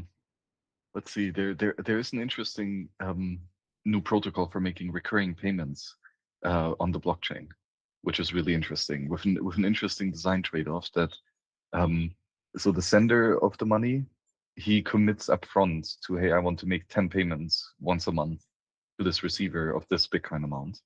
Um, and the receiver acknowledges that. So there's like a two-person setup back and forth. Um, but then the sender can go completely offline and not come back anymore. And the receiver instead comes online and can claim the money whenever he wants, to spend it into a wallet that only he controls. Um, but if the sender wants to cancel this recurring payment, he comes back online and he broadcasts a pre-signed transaction that takes the outstanding coins back. And so if after, I don't know, 4 months of payment, he wants to stop paying and so he can claim the other 6 UTXO on chain back to his own wallet um, with some potentially time locked penalty. Um, it's a really interesting new idea for making recurring payments with this interesting design choice that after setup, the sender can be offline, which is contrary to things like Nostr Wallet Connect or even Bolt 12 recurring payments, where the sender have to come back online. But yeah, the receiver has to claim the money. And this is blockchain only, so no Lightning or stuff. It would work on Liquid or other blockchain-like second layer systems, but doing it on Lightning would probably be tricky. eCash would work as well. So yeah, just a clever use of TypeScript and different hash locks and multi-sigs and timeouts. So that's the Angor protocol, Angor.io. And kind of its first application is for fundraising. And so founders can put their project up on Nostr and um, describe, what it is about, and people can then commit money to the time stages that the receiver has specified. And you can do this for donations or maybe even salaries, but primarily for equity as well. And so if you have some like safe contract for a startup, then you can do a delivery of Bitcoin in exchange for an equity contract in legacy fiat world. So quite a useful tool and a nice combination of Bitcoin and Nostr. Yeah, I gotta give credit to Tom Dwyer for sticking around. He said he usually listens at 1.5 speed, and I looked him up, and he's actually a PhD in automotive engineering, and he has been in Bitcoin for more than a decade. Really impressive. I'm always proud to see the quality of the listeners, and he seems to also have pictures from some event where Thomas Hunt was speaking. So I guess he was watching the World Crypto Network, which means I have one of the best audiences ever. So thank you very much for being around, Tom. Now, on the protocol that you described, which was called Angor, something like this, Yeah, exactly. Angor .io. .io. It sounds exactly like something that I said last week that Bitcoin doesn't have. Because recurrent payments has been sort of a challenge to do on Bitcoin. Like to be able to pay someone on the same day of every month, and maybe also have extra conditions like make sure that the on-chain transaction fees are low, and also maybe have an oracle for price so that you pay an amount of Bitcoin which is equivalent to a price in fiat. That's interesting. But ultimately, it leads to address reuse. So I think it's more interesting if you have someone's sexbob and you derive a different address for every transaction. It's a bit more complex. But I think it does require, or it is some sort of smart contract, right? Yeah, a very basic form of smart contract based on Bitcoin script. And Bitcoin script, for all intents and purposes, is limited to signature checks, right? And therefore multi-signatures as well, and hash locks and time locks. That's basically the three things that you can do in Bitcoin script. Um, and Lightning is based on that, multi-sig, and Angor as well. Um, uh, yeah, uh, so no changes required to Bitcoin. It works right now on mainnet, um, which is cool. Like a lot of that's the thing, right? A lot of the problems can be addressed on higher levels, like not on the Bitcoin consensus layer, not even a policy layer, but just at a wallet layer, right? Like same with coin joins. We don't need to change the Bitcoin protocol to fix privacy. We just need to fix wallet implementations to support an additional protocol that fixes Bitcoin's privacy. Um, and I think with this sort of approach, we can really solve a lot of issues. Um, Yeah, I agree. But sometimes with Bitcoin script, it's not necessarily the most efficient or elegant way. It's just a hacky it's way shit. of doing stuff. Yeah, that's why great script restoration. Like I've been massively bullish on this for a long time because, like, if we do just opcat or something like this, it's like a patch on a shitty system that doesn't really solve it. The great script restoration would be an actual quite foundational solution to the problem, while still being manageable. Something like simplicity or Lisp or whatever might be another solution to it, but that's such a huge change, that it will be difficult, all things considered. Um, Something like great script restoration is actually quite narrowly scoped and has a quite simple solution, um, to slightly amend the existing script, uh, to securely enable more opcodes, and then add a bunch of opcodes to actually get a holistic programming language back that's not crippled. Um, so yeah, that's really encouraging. Yeah, and it's called restoration because these opcodes used to be part of the original Bitcoin, but Satoshi turned them off at one point because he had a certain concern about the network, which is no longer applicable. This is something that we need to understand. Like something like opcat, Satoshi was afraid that people are just gonna do opcat until they DDoS nodes, they shut them down, they make them run out of capacity. But now we have limits that were put in place with TapScript so that they cannot exceed a certain amount of data size. And the great script restoration actually adds an additional check to these, called the var ops budget. Um, you can read it. It's one of the three new BIPs that are being proposed by Rusty Russell. And basically, each opcode gets a certain amount of compute points. And if a transaction, before you execute the script, your node checks which opcodes are in the script and sums up the computation points, let's say. And if a transaction exceeds a certain number of points, then it's simply invalid and you don't look at it. And then you wouldn't be caught in the huge computational loop that, if you would have executed the script. And so, quite simple approach, I think. Um, uh, but yeah, it seems to work. Yeah, I did have Andrew Polstra on, and he spoke about simplicity, which has been in development for like a decade, and they finally released it on Liquid. But he did say that it's too big of a change for Bitcoin, Yes. and maybe that the great script restoration is something that we can agree on and activate because there are so many developers. Like, my job is to interview developers mostly. And there are so many frustrated developers that I interviewed that said, well, we have this, for example, Starkware, right?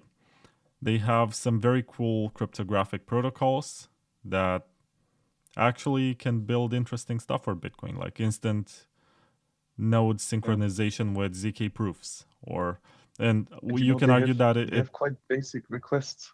They're like, guys, please just let us multiply numbers. It's not yeah, not so that big of a deal. opcat is basically a way, if you have in Excel ABC on one row and you have 1, 2, 3 on the second row, opcat is something that basically takes them and puts them together and says ABC 1, 2, 3. It's not even multiplication. That's another opcode. So it's Yeah, something that but the puts two ZK strings of stuff, data together. the ZK verifiers, some of them work only with hashes, and for that, opcat would be a good enough fix. But others require multiplication. And so that's why opcat alone would not be sufficient. It would help a little bit, but we would still need more hacks. And so that's in part why I like the great script restoration, because it bundles a lot of things together. Right? There's opcat, but there's also multiplication, and there's also some transaction introspection as well. And these are the three things that are really missing for much more expressive smart contracts on Bitcoin. And that will be quite influential, not just for kind of holding structures, right, for like your savings, like vaults, etc., but also for payment systems like Lightning, or other second layer solutions with zero knowledge, magic, and such. So Anyway, I these are really all like quite the useful. branding of a great script restoration. Like if you said, well, I want opcat, and then you had the Taproot wizard saying, yeah, opcat is great, and then suddenly you had the average pleb saying, well, it enables these scammers to build stuff that I don't like. But if you have something which is like a toolbox, like general purpose, and it's wrapped in this nice package, and you call it the Great Script Restoration, and you explain that it's actually useful to have something like, let's say, decentralized market makers or even decentralized exchanges or stuff that today cannot exist on Bitcoin without any sort of trusted service. I mean, this is the cypherpunk vision, right? This is what we're trying to do. We're trying to make as much, to build as many tools that require no trusted third parties, or at least minimize trust with the stuff that we're building. And of course, this goes Yeah, against the basically interest of expanding the exchanges. use cases of base money. Yeah, of course, some exchanges are not going to be happy because they offer services that compete with something like this. That's why, for example, in Lightning Network, there was never much emphasis on atomic swaps, even though that's one of the most powerful features that you can have. Basically, Lightning can be a bridge across chains, and you can have Lightning on Liquid, you can have Lightning on Bitcoin, and then you can make instant swaps without any of the intermediaries who are Federation members. That's one use case that still is very challenging today. And I do like very much this branding of the Great Script Restoration. I want to get back on topic. It's not one specific opcode. It's not something that needs a champion to push and follow this political process. It's like a toolbox that can be used for anyone to build something that is useful, that increases the utility of Bitcoin and welcomes builders, because I think this is very important. I went this year to two Ethereum conferences, one in Amsterdam and the other one, where was it? Oh, in Prague. And I did see that the builder spirit, the hacker spirit is much more powerful in that community. They have hackathons, they have prizes, they have sponsors who give a lot of money for these developers who are building stuff. There was nobody who was telling them, well, I don't like this and I'm not going to run this on my node or something like this. Everyone seemed to be on the same page saying we do need to have more applications. You're going to build them on layer 2s, which is fine because they don't need to be as robust or decentralized as the base layer. And I very much enjoyed that builder spirit and the fact that there's openness to competition. In Bitcoin, sort of, we agreed that Lightning is the one and true solution, and everything else should not exist or is inferior or a waste of time. And I think it's detrimental to a lot of the stuff that has been built over the years. And having this dismissive attitude towards anyone trying to make Bitcoin more useful or trying to circumvent one of the trade offs that you have on the Bitcoin base layer is one of the worst parts of this toxicity, which was initially made to keep scammers away, like the very obvious ones, but it grew to the point where you're excluding good actors who are trying to build something which is a net positive for everyone. And I also think that the reason why Bitcoin trades at $117,000 right now isn't just speculation, isn't just the store of value narrative, it's the promise that this can become the future of money one day. And the currency of the internet, something that anyone can send to anyone else around the world without a trusted third party. This is why I got into Bitcoin, and this is what I think makes it valuable as opposed to just another stock, just another commodity or brand name or something that's cool to have in your portfolio. Yeah, I agree. It's all about the money. That's a pretty important problem to solve. But I think to a large extent we have solved it, and so this means that we can move on to other things as well. And one of them we haven't talked about yet, actually, is just other forms of private contracts. Right. So there are numerous contracts that you can make between two people. Specifically about kind of a debt relationship. And so one of these old type of contracts are known as bills of exchange. They're basically credit line for business who is trading with each other. And so, like, let's say, I don't know, Flat is producing cows, and I'm a butcher, and then I want to get the cows, but I don't have the cash yet. I don't have Bitcoin yet. But I know that I will get Bitcoin from my customers once I, butcher the cow and sell it. So instead of paying Vlad in sats directly, I create a contract that says I will pay him the sats in 3 months, right after I do the work. And so since Vlad and I know each other for, what was it, 14 hours, there's already a high amount of trust between us. And so he's like, yeah, sure, I'll take your credit line. You're probably good for it in the future. Yeah. And so I get the cow, he gets a paper contract.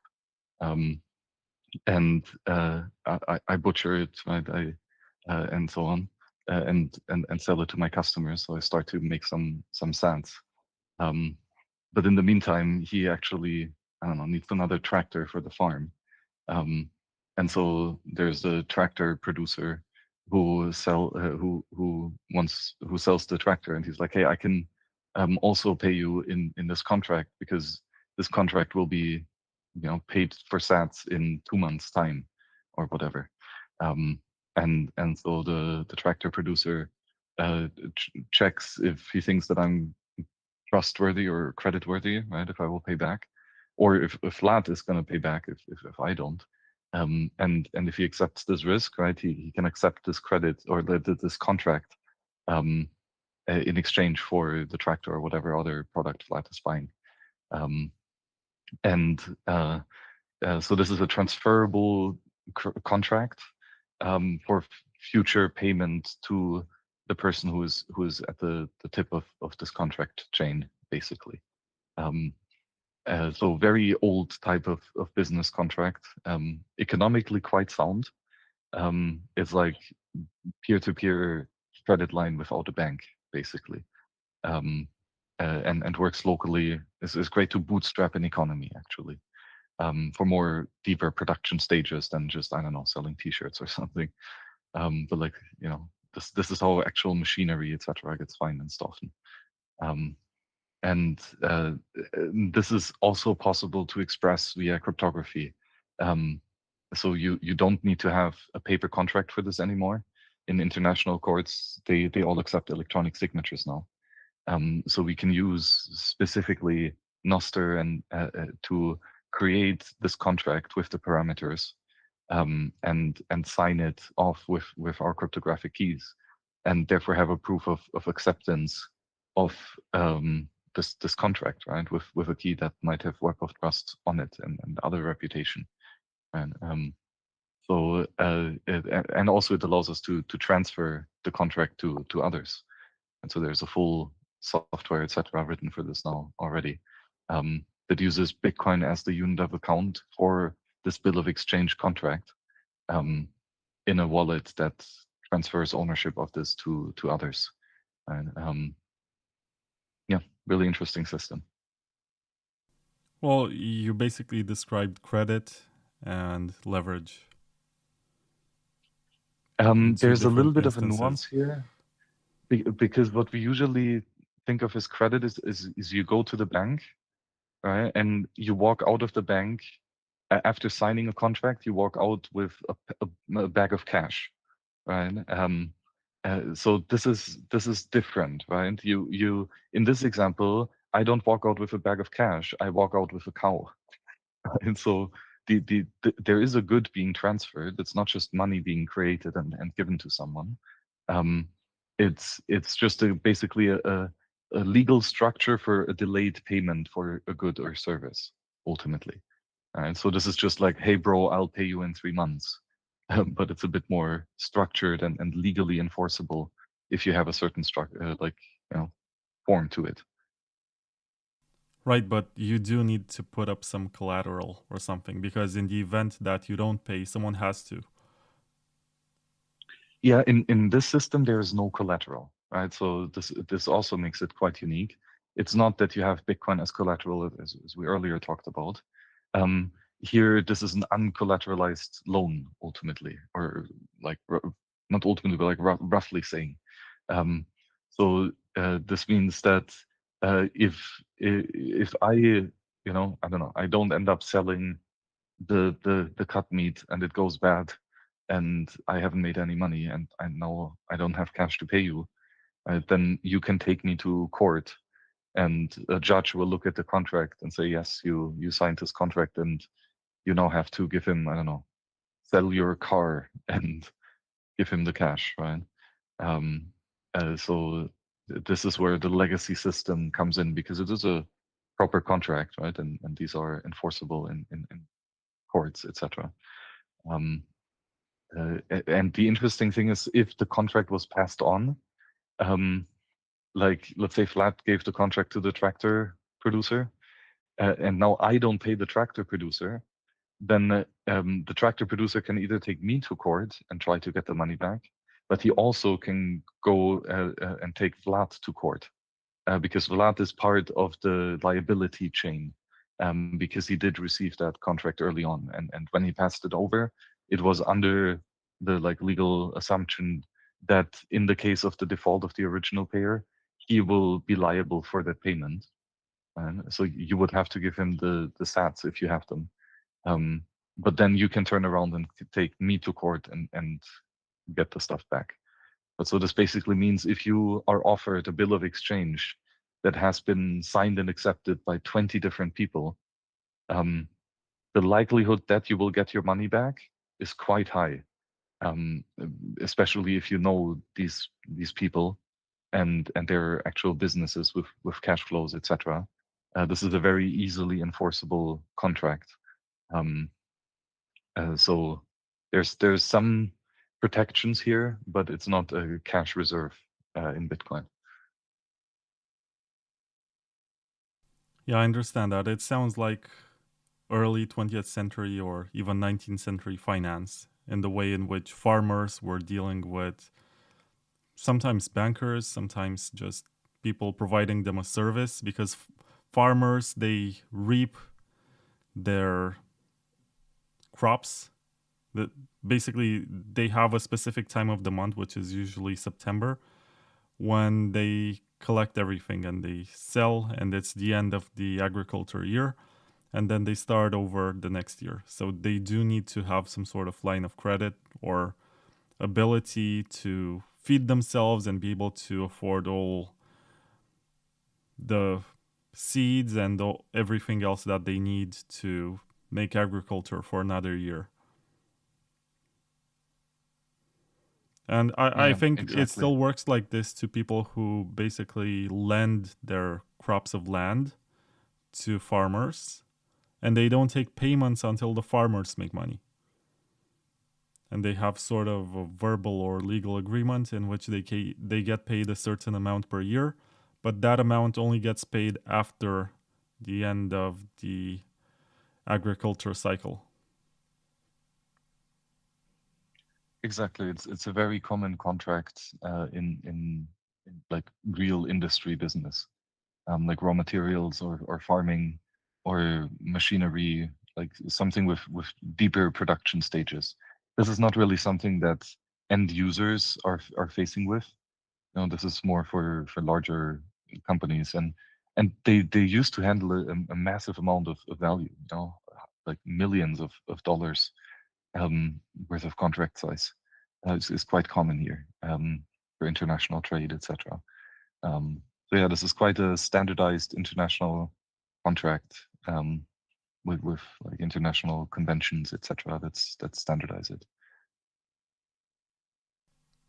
Yeah, it's interesting because it predates the fiat times when you go to a bank, they create the money out of nothing, and then you're supposed to pay it back. Exactly. This is quite different. And so economic, like Austrian economically speaking, this is much more sound. There's much more like rational backing. Um, because if you go to a bank and you withdraw cash, they literally print it or either digitally, and just keep the cash and end up with 10 times as much money or capital under control. Um, so this is like money creation out of thin air. But with bills of exchange, um, we can only create this contract if there is a cow. If Vlad hasn't produced a cow yet, and he isn't actually giving it to me, then this whole system doesn't make sense because I can only make money if I have the cow. Right? The payback is somewhat conditional that I will make money in the further production of this resource. Um, and so there's a natural limitation to how much credit money will be expanded. Um, uh, so it will add some flexibility in the available of money supply, not base money, but credit money, so to say.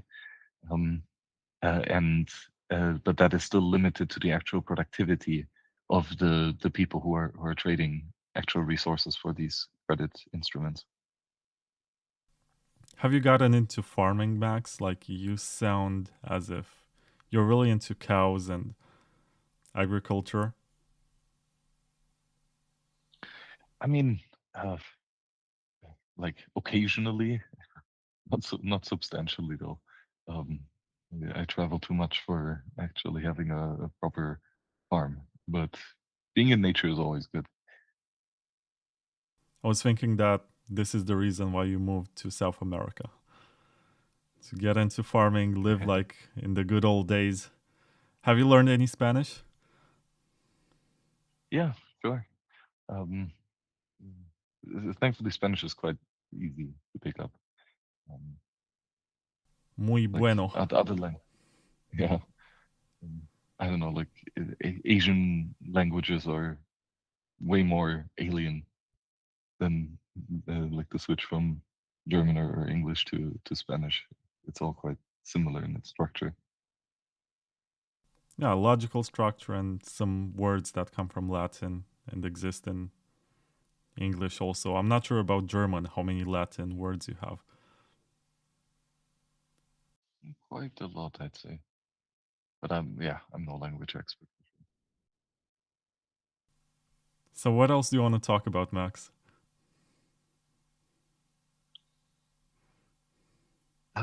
Do you have other cool tech? Um, I don't know. Start a meetup. It's really good to see different places flourishing to different extents. Um, but there's some really huge meetup communities around the globe, which is really impressive. And that's usually just a couple guys getting together and organizing a bit. I think that comes with a lot of rewards. So consider doing that, dear listeners. So, is this some sort of recommendation that I should start a meetup, or are you saying that you are attending meetups and you're thinking about starting your own?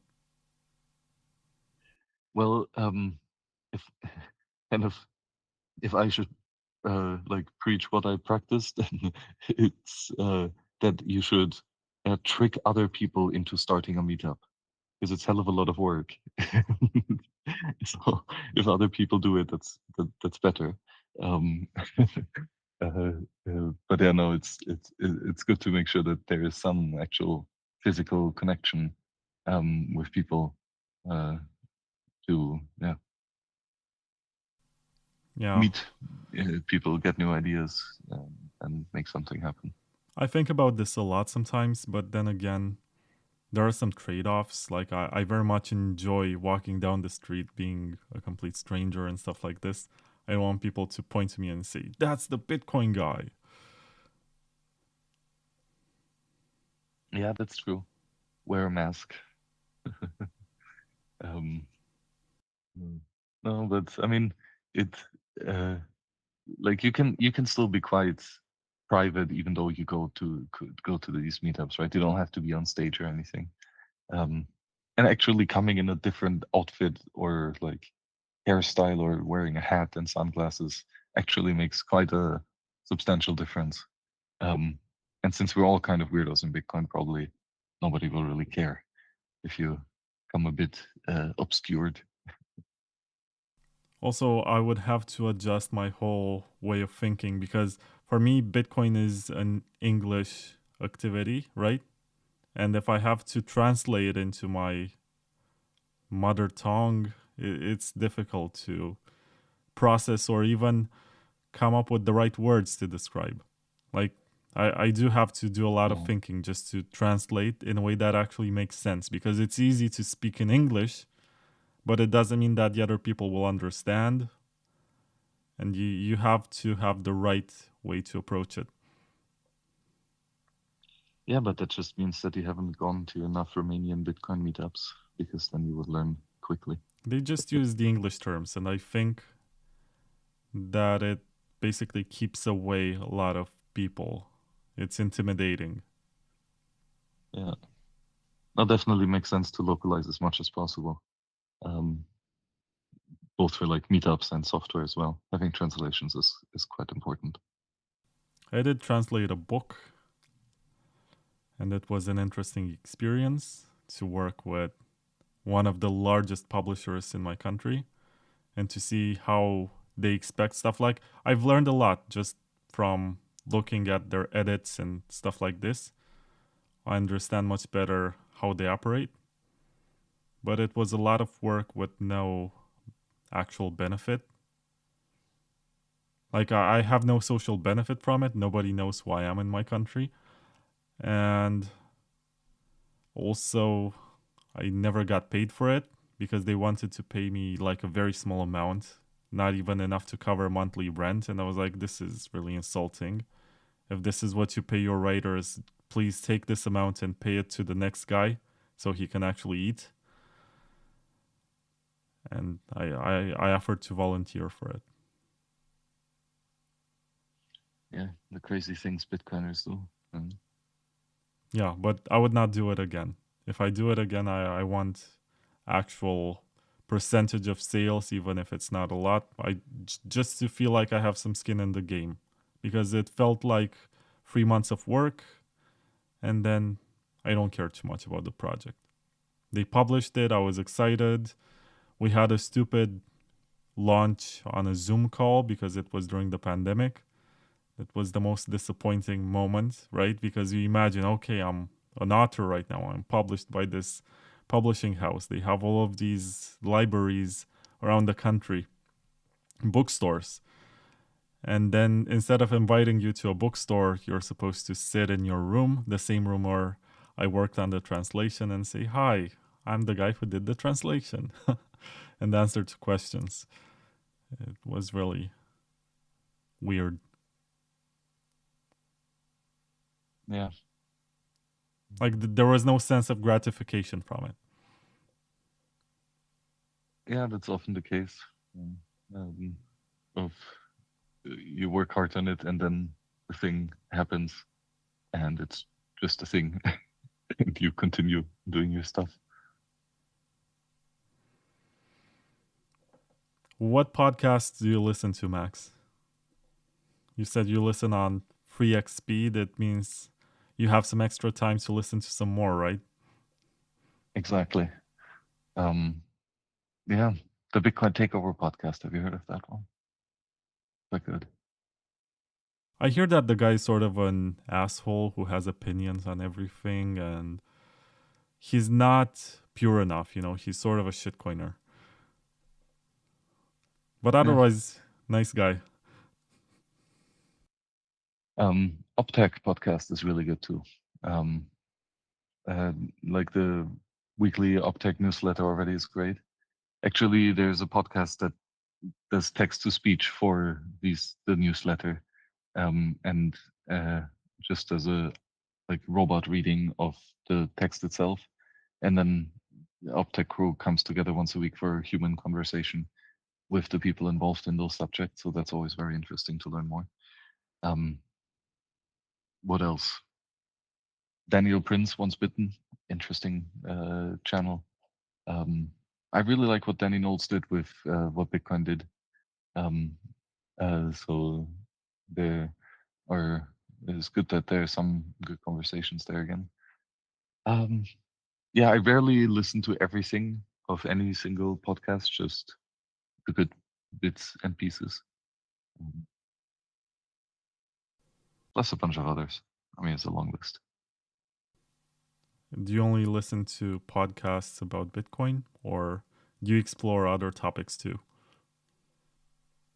Oh, definitely other topics as well. Audiobooks as well are a big part. Um, and recently also reading a bit more fiction. I haven't done that in a while. Um, so there's some good cypherpunk fiction and historical accounts, etc., that are interesting to read. Um, one cool book is The Art of Not Being Governed. I forgot the name of the author, but he's basically it's a historical account of a large area in Southeast Asia, um, where there's a very large population that is um, has successfully evaded state control for thousands of years, um, by some strategic choices like the location where they are up in the valley, or not planting obviously taxable crops like rice paddies, but rather root vegetables, like potatoes and carrots, etc., and hunting, right, which is harder to tax. Plus, not having more of an oral tradition rather than a written one, to prevent anyone from kind of finding the paper trail and learning about the wealth of someone. Um, so yeah, really interesting of how ancient people have used tools and strategies and technologies to live a freer life, and that's I think always a fascinating topic to learn more about. Yeah.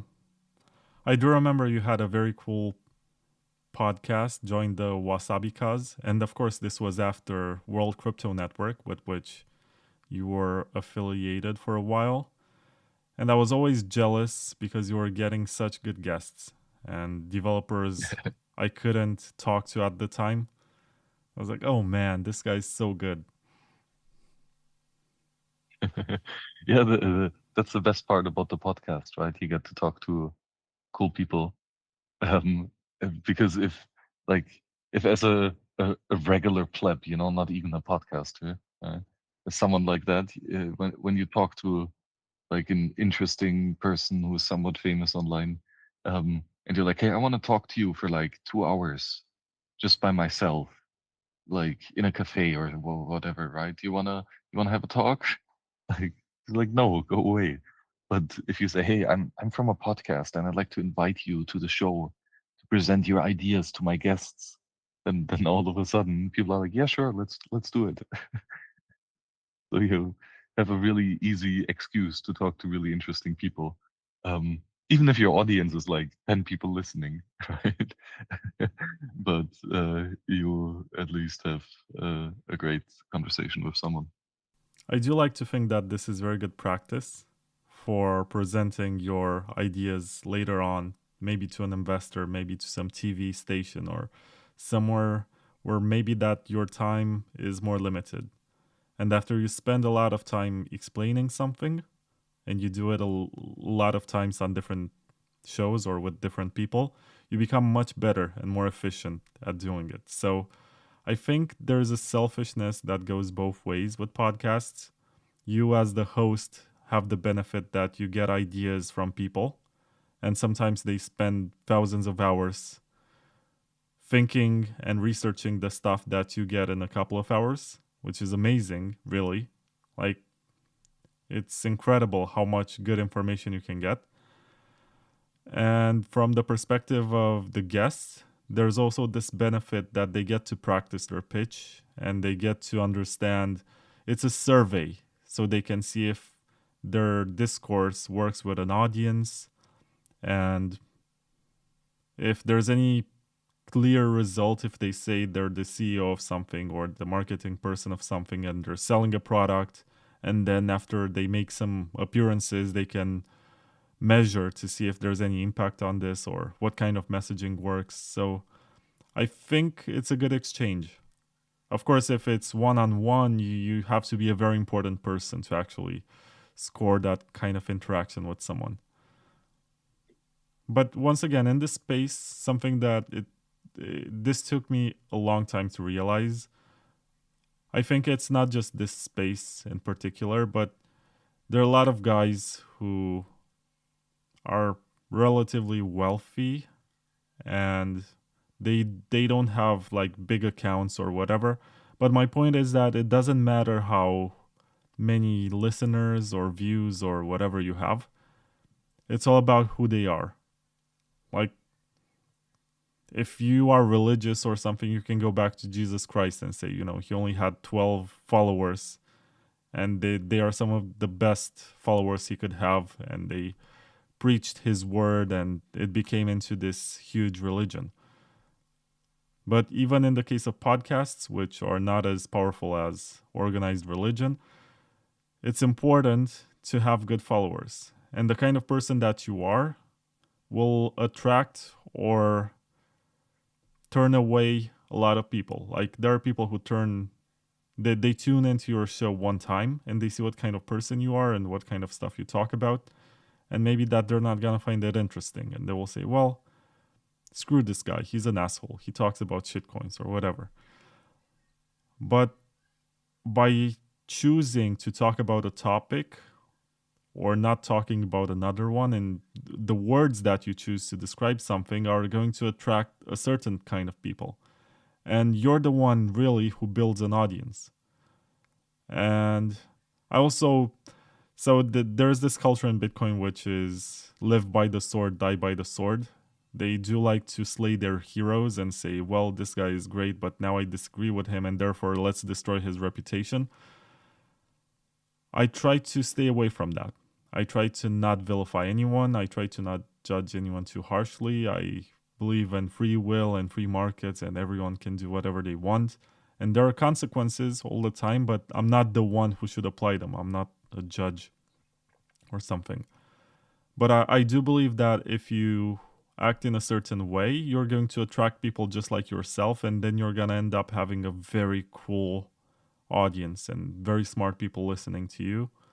I'm blown away every time I get feedback from people and then I look them up and I'm like, oh my God, this guy is a researcher or is a developer who's working on something very cool. Sometimes I get messages from people like Robin Linus and he says, hey man, I really enjoyed your interview with, let's see, Liam Egan or something. I think this is the best part. And it's not about, once again, the amount of episodes that I published, which got more than, let's say, 20,000 downloads within the first year. I can count them, I think, on one hand. But it's not about these numbers. It's all about within these maybe 1,000 people who download an episode every week, maybe 10 or 20 of them are very interesting. And it's these people who really matter and are going to make a difference and make an impact based on the information that you delivered. And the information shouldn't just be educational. There's this aura and there's this mantra in Bitcoin that you should listen to 40 hours of podcasts every week. It shouldn't be just for knowing stuff. The stuff that you learn should push you into building something or supporting something, investing into something, making a change, making a difference in the world around you. I think that's very beautiful. And I hope that people who listen to you talking about your white noise protocol and Marmot, they're gonna take an interest, they're gonna donate, they're gonna test the software, they're gonna provide feedback, maybe build something alongside the team that's already working on it. I think this is how you measure success. It's not just looking at your stats and be like, oh, I got 1,000,000 views. But who are these people who have watched? Like, are they really making an impact? Are they making a difference? Yeah, Long exactly. rant. That is always the interesting part of who's listening, and I was always surprised by the quality of those as well. Um, yeah, that's ultimately why we do it. Anyway, anything else you want to mention, Max? We are inching the 4 hour mark. So it's your choice if we continue or we wrap it up. Yeah, I will have to get some food, and that would be quite noisy. Um, so it's probably best to cut it off here and come back again, and then we'll have another session and crack the 21-hour mark. You want to go for 21 hours? Well, in cumulative, which would be like a Oh my casual god, my girlfriend 40 heard minutes. that and she's like, no, you can't go for 21 hours. You She wants to can. have dinner. Well, yeah, you just have to incorporate the dinner quietly. Thank you very much, Max, for everything that you do, for all of your input, for all the research and all the work that you do. I think you have a special gift of getting involved in projects. Like, you have a good vision, right? When you got involved in Wasabi, it was not obvious that it's going to succeed. And then you just kept going. At one point, you even became CEO of ZK Snacks, even though you started out as just a small contributor. And I do hope that white noise is going to become as popular as some of today's messaging apps, like maybe not as popular as Signal because you need Jack Dorsey to endorse it or something, which I hope will happen. But yeah, I hope it's going to be installed on a lot of phones and people are going to understand the importance of having private communication that is also hard to stop, hard to censor. Yeah, yeah, definitely. That's the goal. But ultimately, it's even more about having more than just one client implement this tech. And if we have a broadly distributed network of different developers and clients and interfaces and use cases that are all interoperable with each other, that would be a really cool vision and use case.